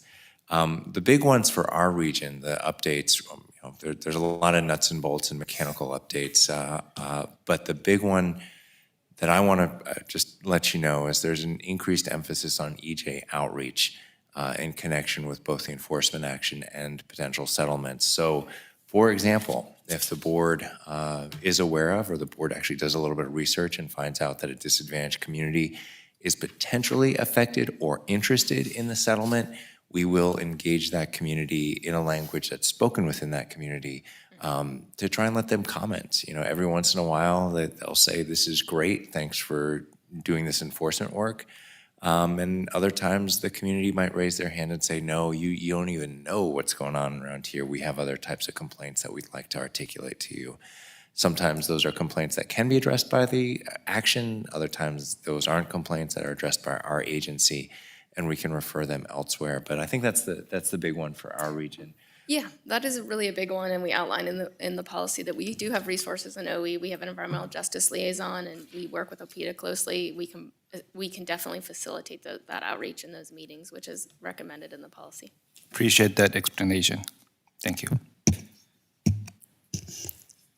Hi, Yvonne. Hi. Thank you for sharing with us how the sausage is being made. I know a lot went into your presentation. I just have a quick question. What percentage would you say of the cases end up in settlements? I would say we settle 90% of our cases. That's a lot of work. Thank you. Possibly even more. What? You're possibly even more in the Yeah. Central Valley. It's been quite a while since we've brought a contested administrative civil liability to this board. It's a testament, I think, certainly to the ability and expertise in our prosecution teams and in the Office of Enforcement, but also in the fact that prior iterations of this board, and Denise, I know you sat on it, the discharger community knows that we carry a big stick and are not afraid to use it. And I think that really encourages the instinct to settle, and it discourages folks from saying, "No, I think the board is going to be a pushover, and I'll take my chances with the board, see if they can whittle this $100,000 settlement down to $50. That is not going to happen, generally speaking, at this board." And that's a good point, Patrick. Obviously, there's a high deterrence factor. Obviously, that comes with the aggressiveness of the prosecutorial, aspects of what we do. So, Yvonne, I wanted to say thank you. It's a good overview and a good refresher for many of us. It's a complicated, I will say, a procedural construct. The separation of function aspect was still one that wrapping my head around it, even as an attorney, it is a unique creation, and how it works. I'm always learning new things, and do appreciate that great comprehensive overview. So, what's that? Mark, I'm sorry, did you? I was just going to ask, this is a very complex process, obviously, and you probably have a lot in the pipeline. Are we ever resource constrained for how to deal with these cases as they come before you? Yeah, the enforcement program, and I think you're going to hear from Jill soon. You'll get some real numbers on how constrained the program is. really, our office and the regional boards are all constrained on staff time. A lot of your staff isn't dedicated strictly to enforcement. They split their time with permitting and compliance assistance, regulatory functions. So that prioritization and triaging of cases is very important, making sure we're having those deliberate conversations, frequently meeting with your OE liaison to look at specific cases and we ask the team to consider, is this the highest priority? Is this aligned with the regional board's priorities for the year or the 5-year plan? Before we invest the resources and go down that road, we don't ever want to issue a complaint and have to back off. Once we go down that road, we're in for it, as long as it takes to get to that resolution. So, I mean, that's really where it's important to have that conversation with the board and understand where to put your limited resources. We can't enforce all violations across all program areas. Often, one of the way we deal with it is we'll pick a specific area that we think is lagging in compliance and do an enforcement initiative that involves batch enforcement actions against a significant number of the regulated population in order to bring up the compliance rate generally in the program. And so those deliberate and conscious efforts to decide what to pursue and not to pursue are really what make the program successful. All right, thank you. Thank you. Seeing no more comments on the board. Thank you all for your time. I appreciate it. Thank you. I do want to open this for public comment to see if there are any commenters on this item. Again, a reminder, this is purely informational, no action, but do we have anybody, Courtney, signed up to speak? No, we do not. Okay. All right. With that, we will take a short break. How about 8 minutes? Come back at 10 till. We want to keep things moving. Okay, 10 minutes. 10 minutes. We'll come back at 5:50 or 10:53. We'll take a short bio break. Put your mic on.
Yeah. Okay, I'd like to call the meeting back into session.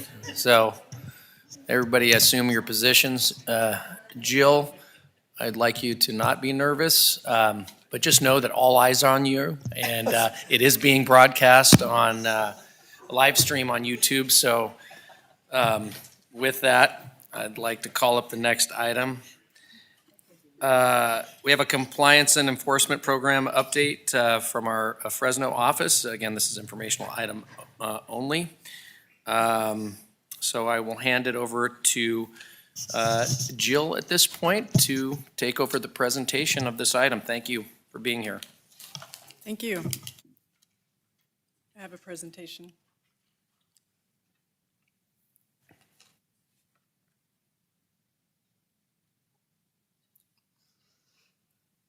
Good morning, Chair Advis and members of the board. Today, I will be providing an update to the Fresno Compliance and Enforcement Program. I am Jill Galetter, a supervising engineering geologist in the Fresno office and also the Fresno Enforcement Program Supervisor. Next slide. I'd like to start by showing you the programs that are in the Fresno office.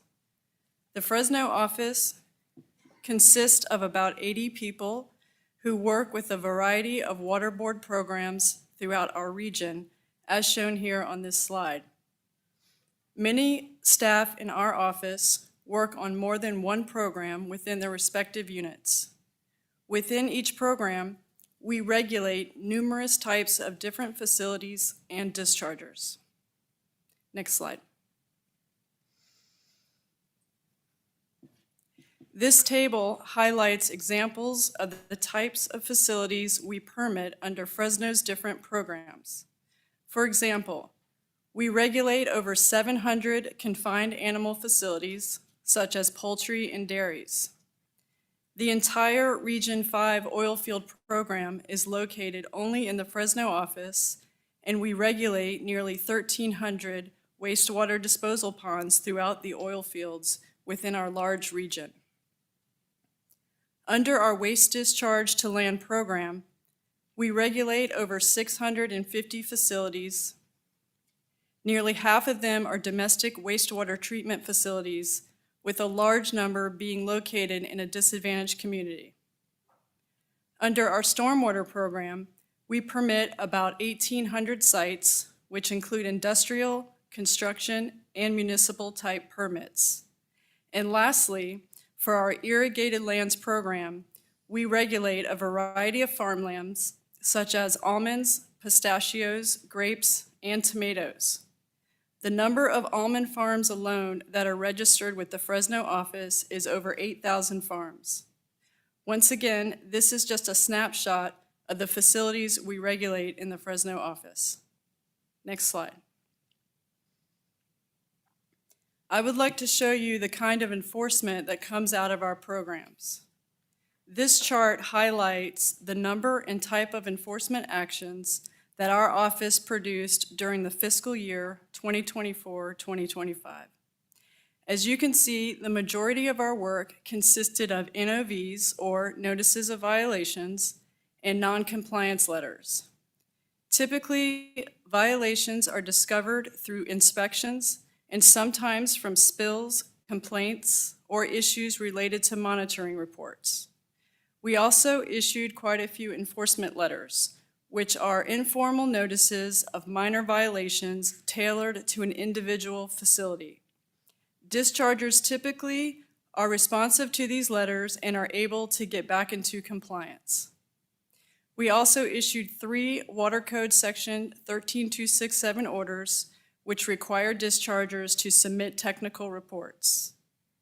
Moving to the bottom of this list, I want to note that we successfully completed a cease and desist order, which I will talk more about later in this presentation. I highlight this enforcement tool because it is a very time-consuming process on the scale of months or years and resources consuming. Its completion is a great success for our office. Next slide.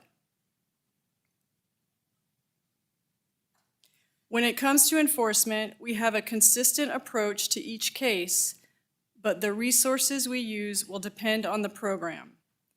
Here is a list of 12 programs that handle their own compliance and enforcement within their units, along with implementing the day-to-day requirements of their programs. For these 12 programs, typically the enforcement process starts with technical staff, and then will move up to management, and finally to the lead prosecutor. They will all work together with help from attorneys with the State Water Board's Office of Enforcement to carry out the enforcement process. Our Compliance and Enforcement Unit, which is not shown on this list, and I will talk about in the next slide, supports these programs on an as-needed basis, but typically they work independently of our Compliance and Enforcement Unit. Next slide. We handle enforcement a little differently for these two programs shown on the left side of the slide. Our MPDES wastewater and the Waste Discharge to Lands program focus primarily on preparing permits within their units. Currently, over 750 facilities are permitted by these two programs out of the Fresno office. Because of the large number of facilities and the complexity of sites regulated, program staff are devoted primarily to permitting activities. Once a permit has been issued, Compliance and Enforcement Unit staff have primary responsibility for inspections and enforcement activities. Our Compliance and Enforcement Unit, shown at the top right, manages compliance and enforcement for both the MPDES wastewater program and the Waste Discharge to Land program. This structure allows each unit to focus its efforts on different aspects of the programs while working together as needed. It is not uncommon for our permitting program staff and our compliance and enforcement staff to collaborate, for example, during inspections. Next slide. Here is an overview of the type of work our Compliance and Enforcement Unit conducts on a regular basis.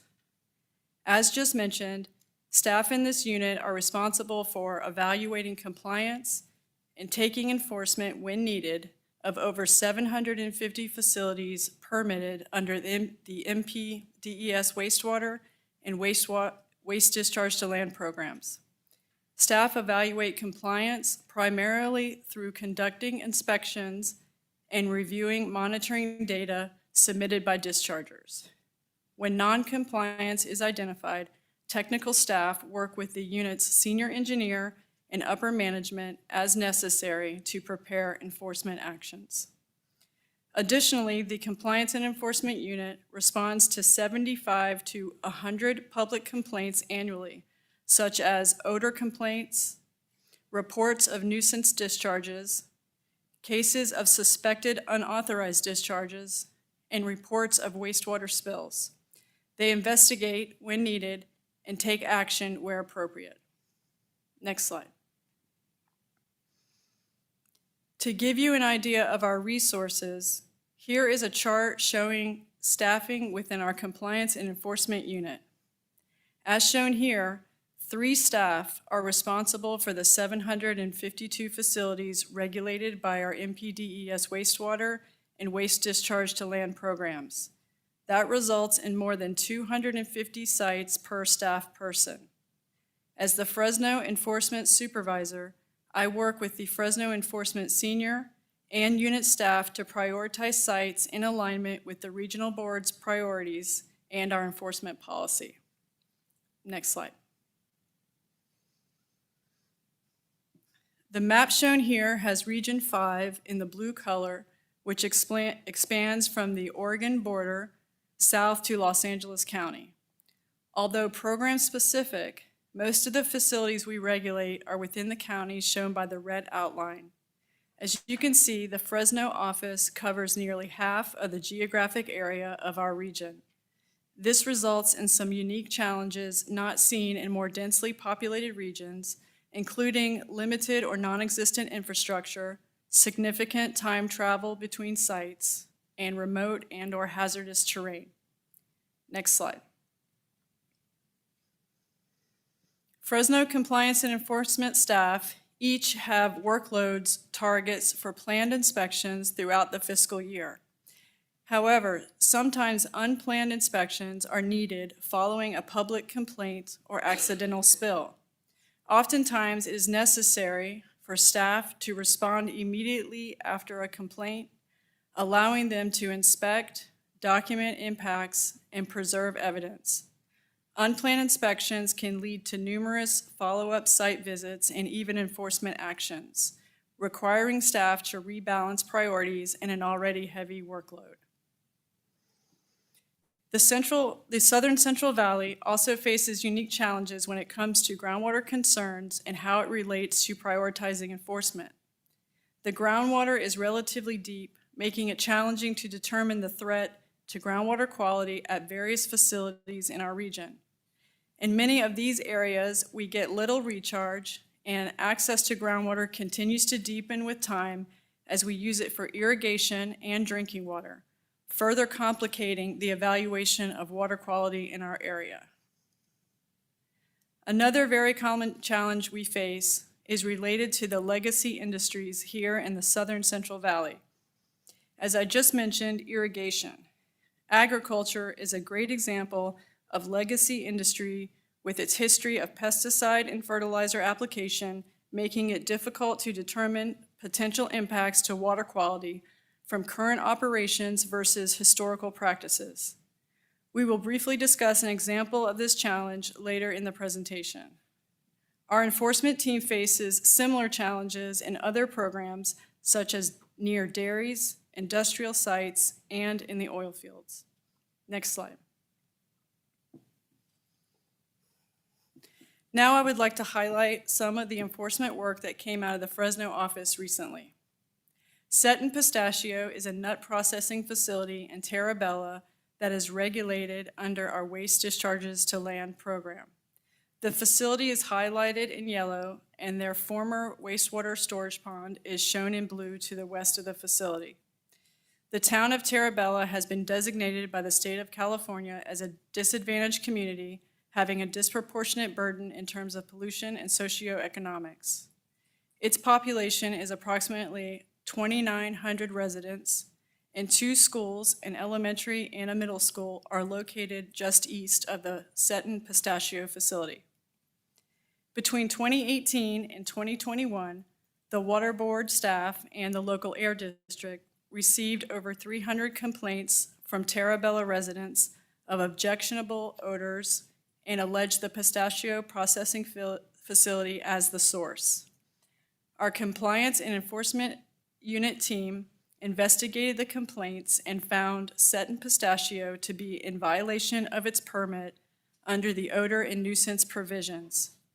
The violations at the facility resulted in the Water Board issuing Set and Pistachio a cease and desist order and subsequently an administrative civil liability or ACL order. Next slide. The terms of the ACL order required Set and Pistachio to pay 60% of the total penalty amount, and 40% of the penalty amount was used toward completion of a supplemental environmental project, or SEP. The SEP was proposed by Set and Pistachio and involved purchasing and paying for the installation of air scrubbers for all HVAC systems at the nearby elementary and middle schools. Set and Pistachio's proposal met the condition of a SEP, including the nexus requirement of having a relationship between the location of the facility and the location of the SEP. Next slide.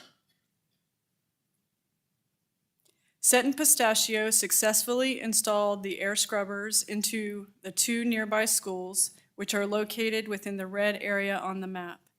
These schools serve approximately 750 students total. The SEP was completed on time in approximately 5 months after the ACL order was issued. Additionally, Set and Pistachio has discontinued use of the pond for wastewater storage. This project is a good example of how SEPs can be used as part of the enforcement process and how they can benefit communities that have been impacted by our regulated dischargers. Next slide. Moving away from SEPs, I also want to highlight another successful enforcement case that came out of the Fresno office. That case was a cease and desist order for E&J Gallo Winery's Fresno Winery. E&J Gallo's Fresno Winery is a permitted facility located on the east side of Fresno, as you can see on this map. Our compliance and enforcement staff identified violations of the permit relating to E&J Gallo exceeding their agronomic rates and the deterioration of the winery byproduct storage pad. This resulted in Waterboard staff beginning the progressive enforcement process against E&J Gallo, starting with a notice of violation and ending with an uncontested stipulated cease and desist order, or CDO. A stipulated CDO is a CDO where the designated parties, in this case, the board's prosecution team and E&J Gallo, come to an agreement regarding the provisions and requirements set forth in the CDO, subject, of course, to the board's approval. A stipulation agreement that satisfied both parties was executed, and the stipulated CDO was adopted by the board in June 2025. Next slide. In summary, the stipulated CDO requires that E&J Gallo stop discharging in a manner that violates their permit. It also requires them to construct an engineered pad for the handling and temporary storage of winery byproducts that is protective of beneficial use waters and submit technical reports. E&J Gallo plans to cease wastewater discharge to land application areas within 5 years and instead discharge to the Fresno Clovis wastewater treatment facility. Failure to comply with the CDO could result in curtailment of all discharges and further enforcement action. Next slide. During the process, Waterboard staff experienced challenges that contributed to the time required to develop the stipulated CDO. Decades of discharge at the facility, along with surrounding farmland from agricultural operations, challenged Waterboard staff when analyzing the data for the case. We had to distinguish between impacts from current and legacy activities while trying to develop an order that identified all pertinent issues that needed to be corrected. Due to the limited number of staff in the Compliance and Enforcement Unit, as mentioned earlier, only one staff member was originally assigned to the case and was responsible for analyzing all these data. Ultimately, we identified staff from other programs with the essential technical expertise needed and assigned them to the team to assist in analysis and in developing the technical arguments necessary to support the CDO. Additionally, during the development of the CDO, Fresno's supervising enforcement program engineer had retired, adding to the staffing challenges. Despite these challenges, however, staff were successful in developing a CDO that was supported by both parties involved, was publicly supported based on public comments received, and unanimously adopted by the board. Next slide. This concludes my presentation. Thank you for your time, and now I'm available to answer any questions. All right, thank you, Jill. Well done. I'd like to open up to see if we have any public comment first before we go to board discussion here. Do we have any public commenters on this item? Again, it's merely informational, but do we have any commenters? None. Okay, at this point, I want to open it up for board discussion. Do we have any board questions or comments on Jill's overview of enforcement actions in Fresno? Jill, thank you for the report. I'm familiar with both of these projects, and great job for the staff that pursued the work that you did to bring the projects into compliance. So I appreciate the update you provided to us. Thank you. John? Yeah, I too want to say thank you for the presentation. It was very thorough. I enjoyed it. I just wanted to mention about the groundwater. I know that in the Fresno County area / Madera, the groundwater level from different location to the next, it could be substantially different. I myself have lived in Madera County and Fresno and Sanger. So I'm just very appreciative of the agency that we work with that able to provide drinking water and providing alternative solutions when family that use well water and their well is not working, and providing that alternative solution, which providing water to them. It was very helpful, and they are very thankful. So I just want to take this opportunity to say great job in that sense, and look forward to for us collaborating with other agencies to provide even a more effective solution going in the future. However, I do have one question. As far as I know, currently we don't have limits on how much folks use groundwater. And just curious if that is something that will change in the future. So I think and we'll try and get you some information on SIGMA, which is the comprehensive program to regulate groundwater and groundwater, at least the groundwater supply throughout much of the state. That process is largely within the Department of Water Resources, but the groundwater sustainability plans developed by groundwater sustainability agencies are reviewed by the State Waterboard, who has the authority to put basins into probation when they are not meeting those objectives. Again, this is more of an issue for State Waterboard and the Department of Water Resources. They have received quite a lot of money and are still working on implementing that bill. So groundwater supply is not within the purview of this agency. Thank you. So Jill, I had maybe a question on the SEP. During the course of those discussions and negotiations on those violations, at what point did the concept of an SEP get introduced in those negotiations? Yeah, or maybe you can walk me through as an example on the heels of our last item. Yeah. Just to understand procedurally, how that. It varies project to project. Is it that level of subjectivity based on a case by case? I don't say subjectivity, ad hoc. There are, and I've been a party to enforcement discussions that have involved SCPs, both in the advisory capacity and in the prosecutorial capacity. Every case is different. So for example, there are cases where the discharger will initially protest any liability whatsoever. So the majority of the initial discussions are, explaining and trying to settle on a relatively, agreed upon settlement amount. Sometimes it starts discharger saying 0, we say a lot, and it comes out to some number in between. And when it comes to that number in between, oftentimes the dischargers tend to say, well, what can I do to benefit my local community and deal with this water quality issue? In which case we'll discuss a SEP and provide them a copy of the SEP policy and say, let's have a conversation about this. Other times their dischargers tend to be, ones that have reoccurring, either they're employing attorneys or consultants that have regular experience before the regional board, and they'll say, we still have to hammer out a final liability number, but we'd like a SEP included, and so they'll start that conversation right off the bat. So it really varies, discharger by discharger, case by case.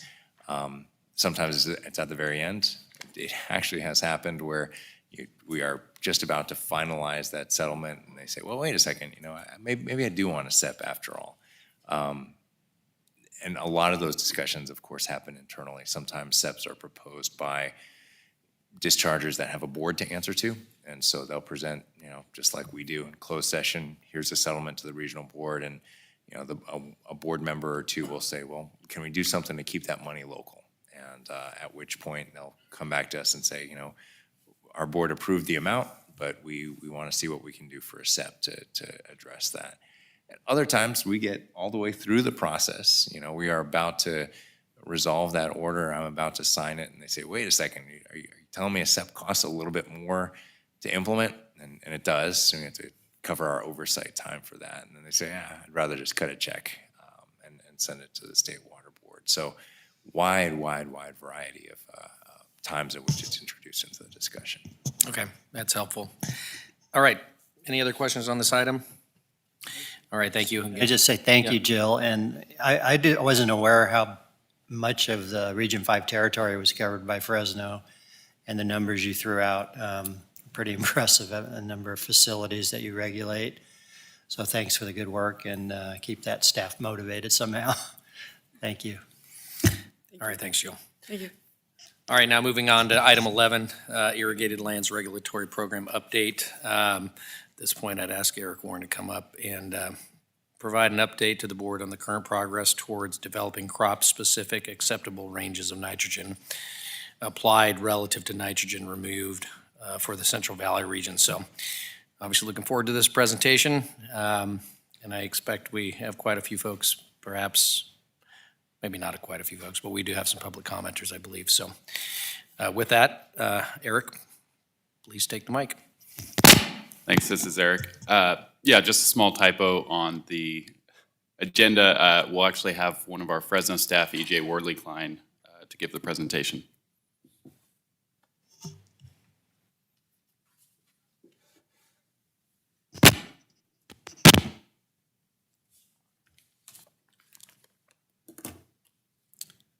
Hi, good morning, Chair, Abdus, and members of the board. My name is EJ Worley-Klein. I'm an engineering geologist for the Irrigated Lands Regulatory Program. I work out of the Fresno office.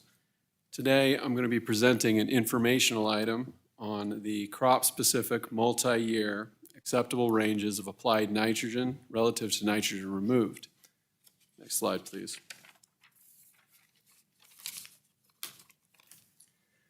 This presentation will first provide a brief refresher on nitrogen reporting, nitrogen applied and removed, nitrogen applied over removed calculations, and the East San Joaquin Petition Order's acceptable ranges mandate, before moving on to provide an overview of the acceptable ranges work plan and development strategy, proposed acceptable ranges, the public comments received, preliminary staff comments, and the current progress of the project.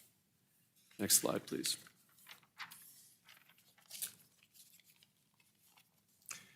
For those of you familiar with the Irrigated Lands Regulatory Program, you may recall that for each crop year, regulated commercial growers are required to submit an Irrigation and Nitrogen Management Plan Summary Report, herein referred to as an INMP. These reports have been submitted by a subset of growers in highly vulnerable areas since 2015. Beginning in 2019, this requirement was expanded to collect reporting from all regulated growers. The INMP quantifies the mass of nitrogen applied to the crop in the form of nutrients, fertilizers, and pre-existing nitrogen in irrigation water, and also provides the overall crop yield for that year.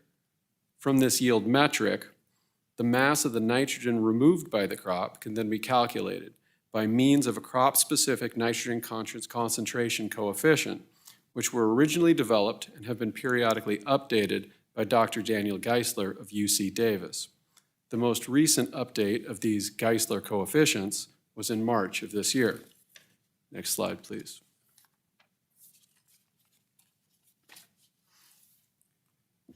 Nitrogen applied, A, divided by nitrogen removed, R, provides a unitless number. This is referred to here as the A over R. This ratio indicates the general efficiency of the crop regarding its nitrogen uptake. So, in general, an A over R equal to 1 would be 100% efficient. An A over R of less than 1 would be beyond 100% efficient. This is typical of crops which can fix atmospheric nitrogen, but in the majority of crops, this indicates a potential reporting error. And finally, an A over R greater than 1 represents increasing inefficiency as the number increases. Within our program, we're aiming for growers to achieve the lowest feasible A over R for each crop and regional setting. Next slide, please. As the INMP reporting program has grown more robust, the data set of A and R metrics has become more reliable. And appropriately, in the East San Joaquin petition order, State Board directed the Central Valley Water Boards to oversee the development of the A over R acceptable ranges. This was based, in part, on the recommendations of the first statewide agricultural expert panel in 2014. Next slide, please.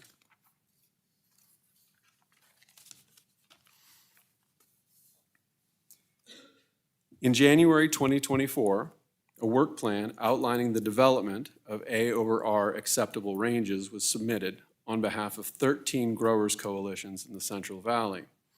As requested, a multi-year approach was proposed in which a 3-year average of the most recent and best available INMP data was used. By necessity, however, both the lower and upper bounds of these ranges required differing methods for development. Next slide. For each crop that was analyzed, the lower bound of the range represents the minimum A over R values that are expected to be routinely achievable under optimal growing and market conditions. This was based on scientific research, literature, and market factors. The upper bound of the range reflects A over R values that should be routinely achievable in most cases under a variety of real-world conditions. This was based on the 75th percentile of grower-reported INMP data from 2020 through 2022. These data were screened to remove potentially erroneous entries of applied nitrogen, yield, and those in which, and those which were agronomically unsustainable, such as an A over R of less than 1. Next slide, please. Here's a hypothetical example of how this would work in practice. In this growing season, our cotton grower has applied 13,000 pounds of nitrogen to his field. His overall yield in both lint and seed combined was 175 tons. By multiplying this yield by the corresponding Geisler coefficient, we get the nitrogen removed in pounds. From there, it's a simple matter of dividing the nitrogen applied by that which was removed. In this case, the resultant A over R is 1.7, falling within the proposed acceptable range. Next slide, please. In October 2024, the crop-specific multi-year acceptable ranges of applied nitrogen relative to nitrogen removed was submitted on behalf of 13 growers' coalitions in the Central Valley, providing a nominal acceptable range of A over R for 193 different crops. This accounts for over 99% of the farmed acreage covered under the ILRP. Notably, some crops were excluded from this analysis. Alfalfa, which is the nitrogen fixer, rice, which is predominantly regulated under a separate commodity-specific general order, pasture land, which presents reporting difficulties, and some minor acreage crops, for which a Geisler coefficient has yet to be derived. Next slide, please. The document was released for public comment period in October of 2024. These comments are public record, and their full text and context can be made available, but here I will summarize some of the key points made. First, a critique of the interpretation of the term acceptable within the greater context of the order, stating that, quote, a discharge that causes or contributes to exceedances of water quality objectives cannot be considered as such. Next, a request for greater transparency regarding the weighting of factors in the analysis, specifically the market factors cited by the authors. And finally, a concern that the upper bounds, quote, have unacceptably high acceptable ranges, especially for young trees. Next slide, please.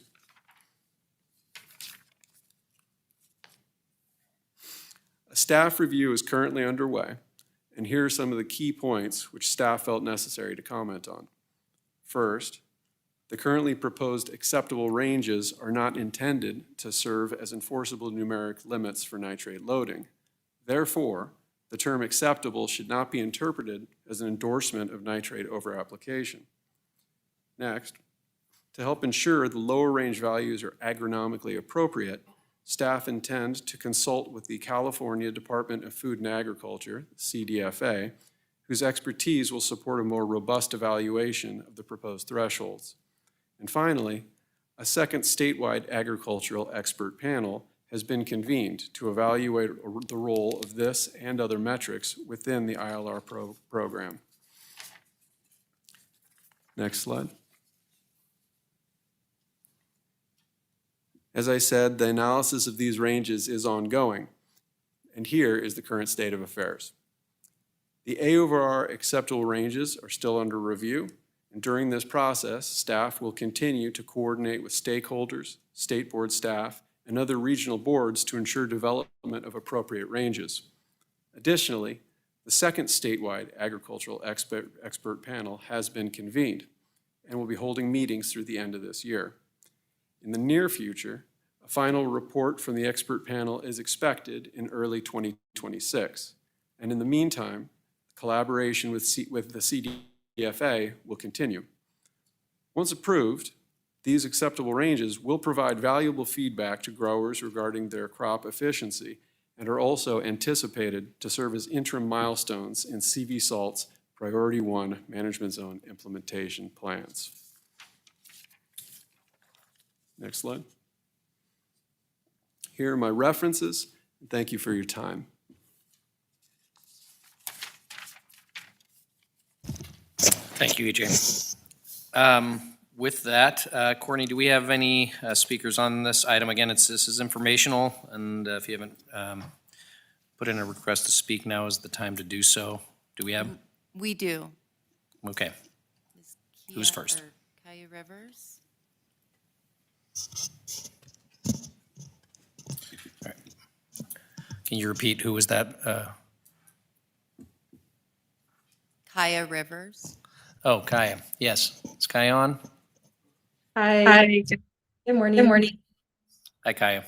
Go ahead.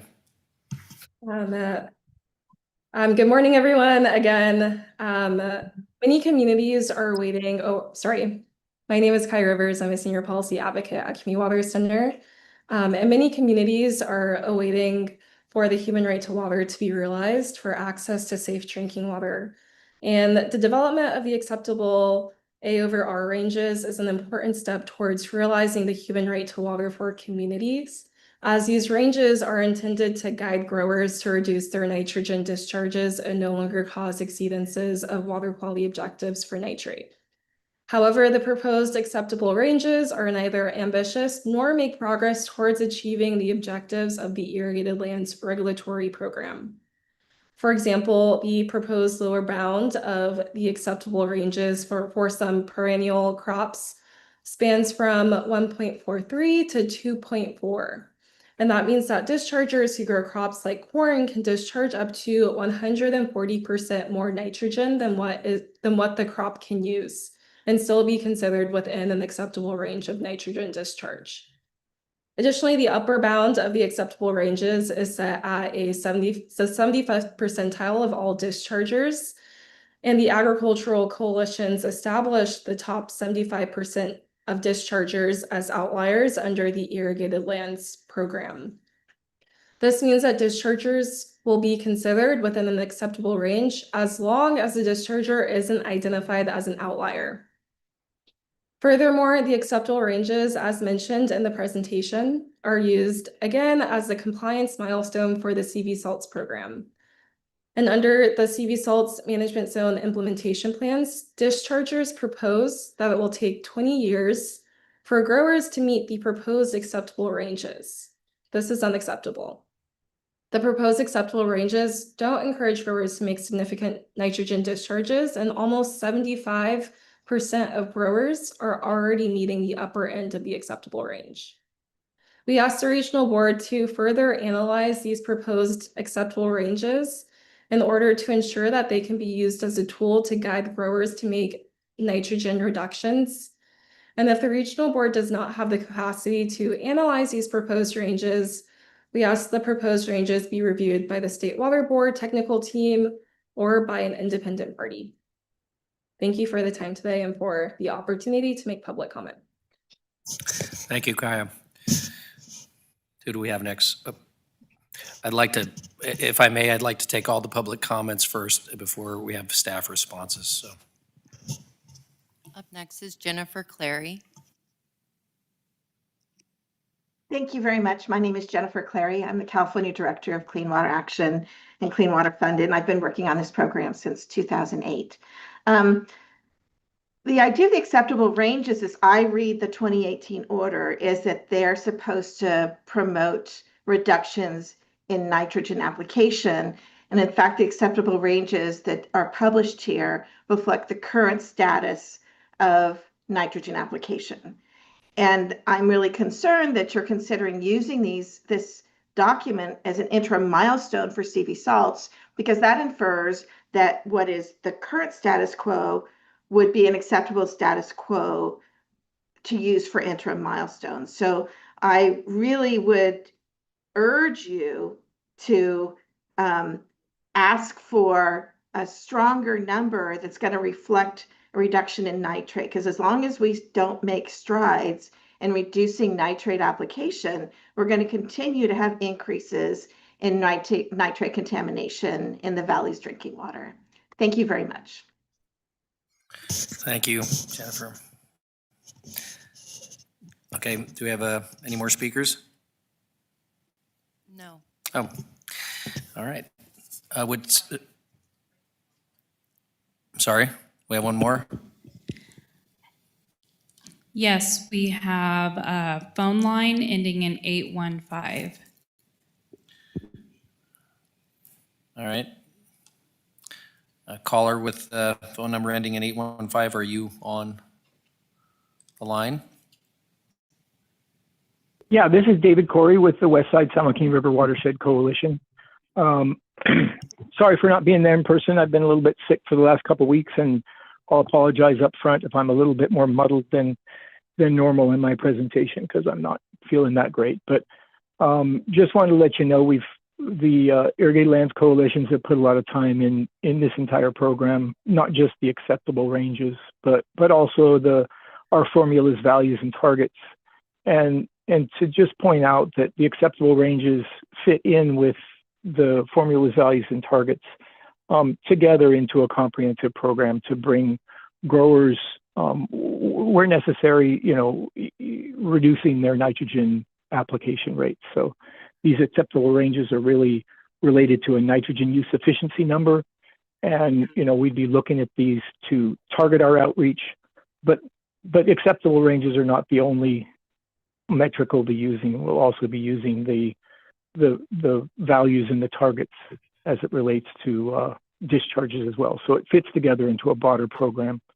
That's pretty much what I have to say. If you have any questions, I'd be happy to answer them as well. Thank you. Thank you, David. Okay, at this point, I'd like to hand over to Adam. Would you care to, I'm sorry, we have one more? I'm sorry. We do have one more comment. Nathaniel Kane. Nathaniel Kane. Okay, please go ahead, Nathaniel.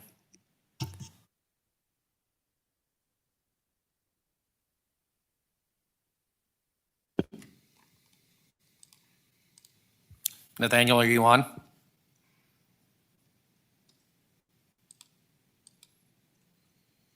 Do we have Nathaniel on Zoom? Nathaniel, you can accept to join as a panelist to speak.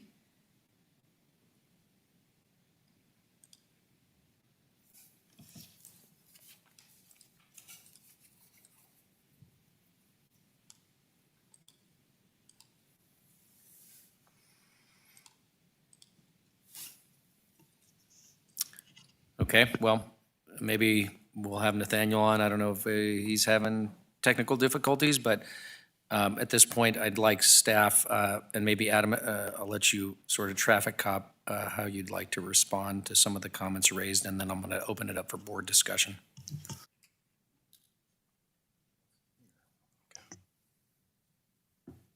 Yeah, no, and I just, I want to thank everyone for commenting today on this item.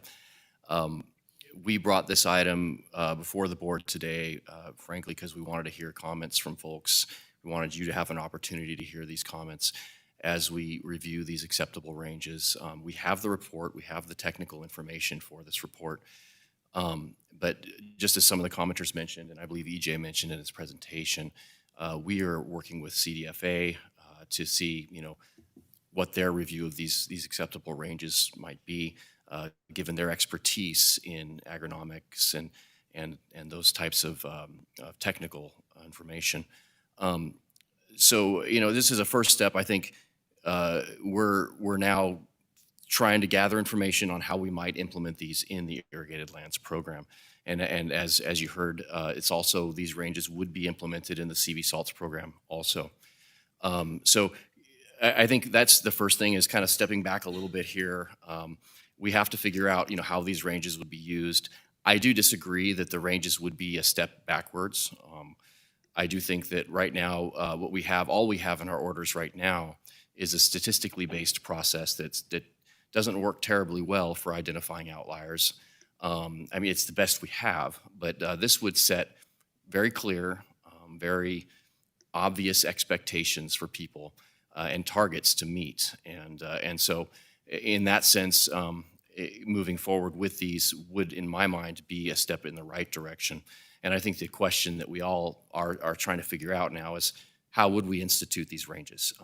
Do we institute them as a goal for hitting the lower portion of those ranges and create a process for follow-up around that? Or do we use the larger ranges in and of themselves? And that's where we're looking to CDFA and some others to really understand, what agriculture can do and what's an achievable metric that will move us in the direction of reducing fertilizer applications where there is too much being applied, and allowing folks to comply, given the I would say, our region has got variability that's out of this world, right? In the soil types, the climates, and so expecting somebody to meet just one number is going to be very difficult, and I think that's another thing we have to consider. Just first of all, the comments are, we've got these comments down now, and we're going to be thinking about these things as we start to move towards implementation in our program, and as we work on the CV salts program too.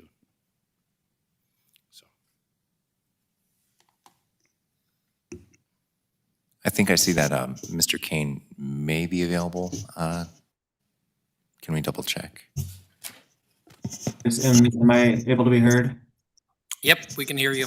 Okay, thank you. I apologize. There was a Zoom phone computer issue. I appreciate the chance to comment, and I'll try to be brief. My name is Nathaniel Kane. I am the Executive Director of Environmental Law Foundation. We submitted a substantial written comment on this acceptable ranges document in the winter last year. I think that document stands on its own, and I would recommend that members of the board review that document. I think that the summary provided earlier failed to adequately capture all of the points that were raised in that document. The acceptable ranges report that was submitted by the coalitions, we find highly problematic. If we're serious about reducing nitrogen pollution in this region, and I think we should be serious about that, given the ongoing documented contamination of wells and the ongoing documented overapplication of nitrogen in this region, I think we need to set acceptable ranges at a much lower level. And I think that an interpretation of the Eastern San Joaquin Order that permits essentially ongoing business as usual with an upper bound set at the 75th percentile is completely inconsistent with that order. This acceptable ranges needs to move in the direction of compliance with water quality objectives.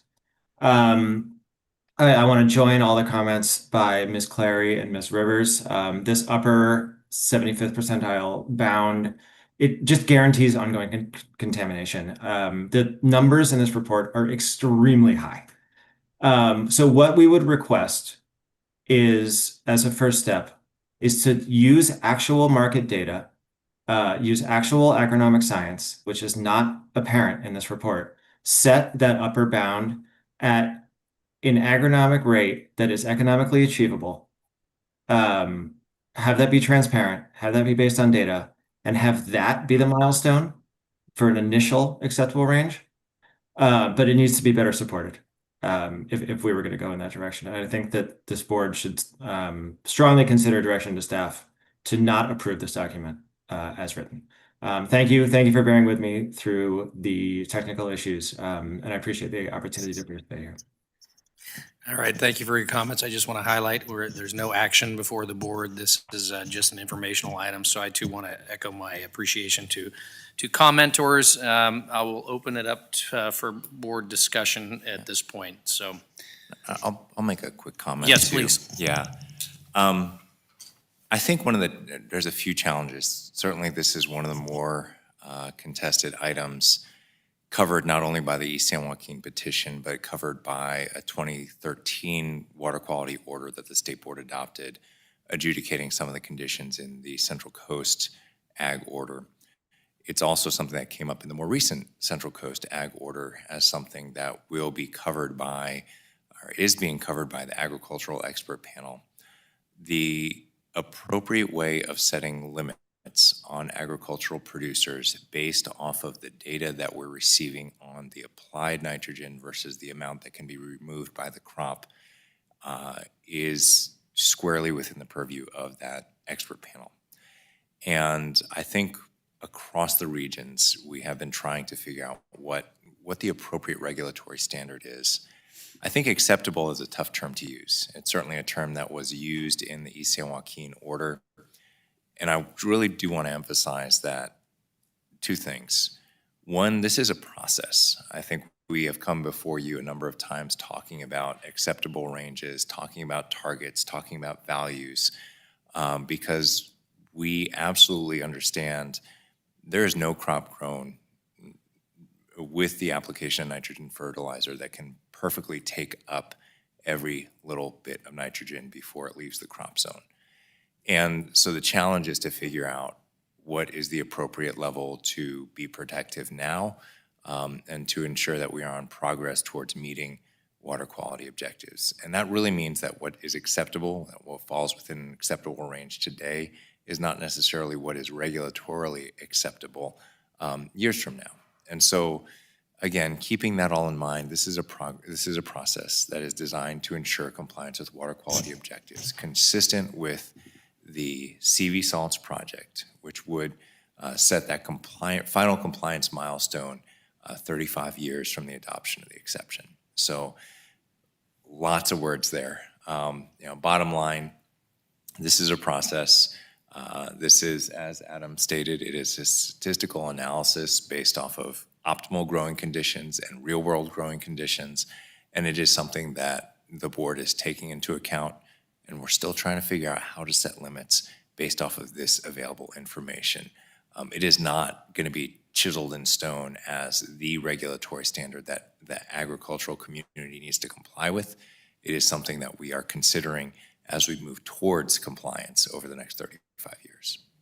Yeah, and I also appreciate that, Patrick. Also, I'd like to note that, what's going to be before us in terms of decisions in the future, it's always about weighing the costs and benefits. And I've said this before, it's difficult. We have obviously nitrate contamination problem. That's a very real problem. It's a legacy problem, but we still have agriculture still needs to have an environment where they can produce food in an efficient manner for a hungry country, for people. We're growing food here, and that's not to say that we should not be applying best practices. Certainly, I'll be looking to the expert panel to help inform these decisions, as well as CDFA. I would like maybe Adam or Patrick to touch on you know, the relation between each. Adam, you mentioned that CDFA will be commenting back. I mean, certainly as a policy and a decision maker up at this level, I will be looking to experts to help guide that discussion and those decisions. Can you tell us a little bit about how the CDFA review of the acceptable ranges sort of relates to the discussion at the Ag panel? So the Ag panel's been asked to look at a number of factors.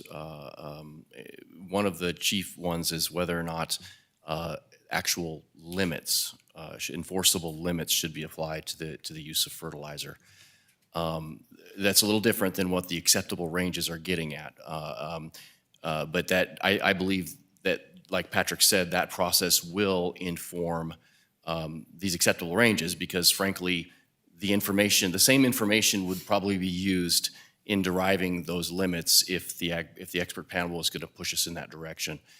So that's on the one side. So there's going to be they're going to weigh in on that information, how good our information is, the 75th percentile, right? That's something that was brought up today, and things like that. On the other side, you know, CDFA, because you know our staff we're water quality scientists and engineers. CDFA has agronomists on staff, and so we've spoken with CDFA and asked them if they would do a sort of a agency peer review of the actual science that was developed for these acceptable ranges, and whether or not those acceptable ranges are, you know, questions we might ask them as well. You know, 75th percentile is the upper bound. Is that, you know, what do you think about that, and things like that. And so I hope to we've had an initial conversation with them. They were receptive to doing that work. And I think right now it's a question of how quickly their resources can be brought to bear. And so, yeah, I think that if you have questions, I hope I touched on everything. Yeah, I appreciate that. Okay, at this point, open it up to the board for questions, comments. Otherwise? Yeah. The only comment I'll make is that, Adam, I heard you say that you have taken into consideration the voices of the environmental justice groups and their comments, and all of that is being considered. So as we move through this process, the voices should be, all of the voices should be considered. So I look forward to hearing more and how we're addressing that. Thank you. Yes, I would just ask if you have a timeline for peer review from CDFA and the Ag panel. Where are we on that timeline? So with CDFA, I don't have a timeline from them yet. Like I say, I've had affirmative that they will do it, and I need to. There's been some staffing things that I've had to work through there, but I hope to get in touch with them soon. And in fact, I've been meaning to reach out. So that's. I'm sorry, I don't have a timeline for that. I do hope that once we do get it started, my feeling is it's not going to be, you know, a large expert panel process or anything like that. My feeling is that we'd like to, you know, get them to comment on this before the end of the year or in early next year, because of the fact that this information is part of our CV Salts, management zone implementation plan, and we want to make sure that we're moving with the best information possible. But like Patrick said, these are not going to be set in stone. These are not enforceable limits from the perspective of a number that we would be having monetary penalties, things like that. These are targets. These are things that can be fluid and can be changed and can be moved.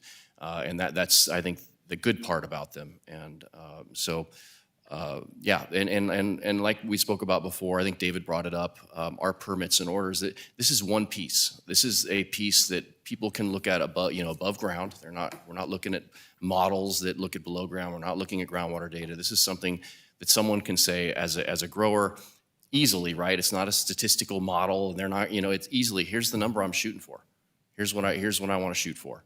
And so, it's perfection, we'll get there. We're going to get these better and better over time, but having something for them to shoot for is really important. I think I just want to point something out. I think you used the idea of getting to a perfect scenario. I don't know that we'll ever get to perfect. I think we're all trying to do the best we can given the circumstances. And so, I don't want to set expectations that there's a perfect answer out there. All right, any other questions or comments? I've got the perfect answer. What's that? I've actually got the perfect answer. All right, let's hear it. I will say that I think to answer the other part of your question, the State Board's Agricultural Expert Panel expects to conclude its work in early 2026. There may be additional deliberations by the State Water Board after that. That, again, is focused very much on, we've got these management practice evaluations, we've got these acceptable ranges. Can you set limits, and when can you set limits, I think are the two questions. The other component I want everybody to be aware of is the process outlined in CV Salts would be for the granting of a 35-year exception. That 35-year exception will consider at regular 5-year intervals the state of technology in the dairy industry, in the agricultural industry, and wastewater treatment to see if that 35-year timeline is as short as practicable. That will be one of the mechanisms by which this board exercises continuing authority over the ability of the agricultural industry to reduce nitrate loading on a quicker timeline than 35 years. So that's, again, lots of things happening all at once, but just wanted to talk in broad sense about what the timelines are. Thank you for that. All right, with seeing no other questions, we'll move on from this item. All right, with that, we're actually up for adjournment. Before we adjourn, I just want to extend my great thanks to Clint and his team up here in Reading, kind of echoing some earlier comments. It was a great field trip yesterday, and what a beautiful time of year and a beautiful part of the state. So I really appreciate the opportunity to just get a little sneak peek into just a little piece of that. So thank you, Clint, and your staff. With that, go ahead. Do you have closing? Just to announce, the next board meeting looks like it will be December 12th, and I think it actually may be set at a 10 a.m. start time. So just want to let everybody know that I think that's going to be important for I think Chair Bradford, I think is 10 o'clock on the 12th of December. Oh, you not see. On December 12th. I am serious. I think there may be a conflict with one of us. All right. Well, I'll have a conversation about it. All right, with that, I'm going to adjourn this meeting at 11:57. Thank you.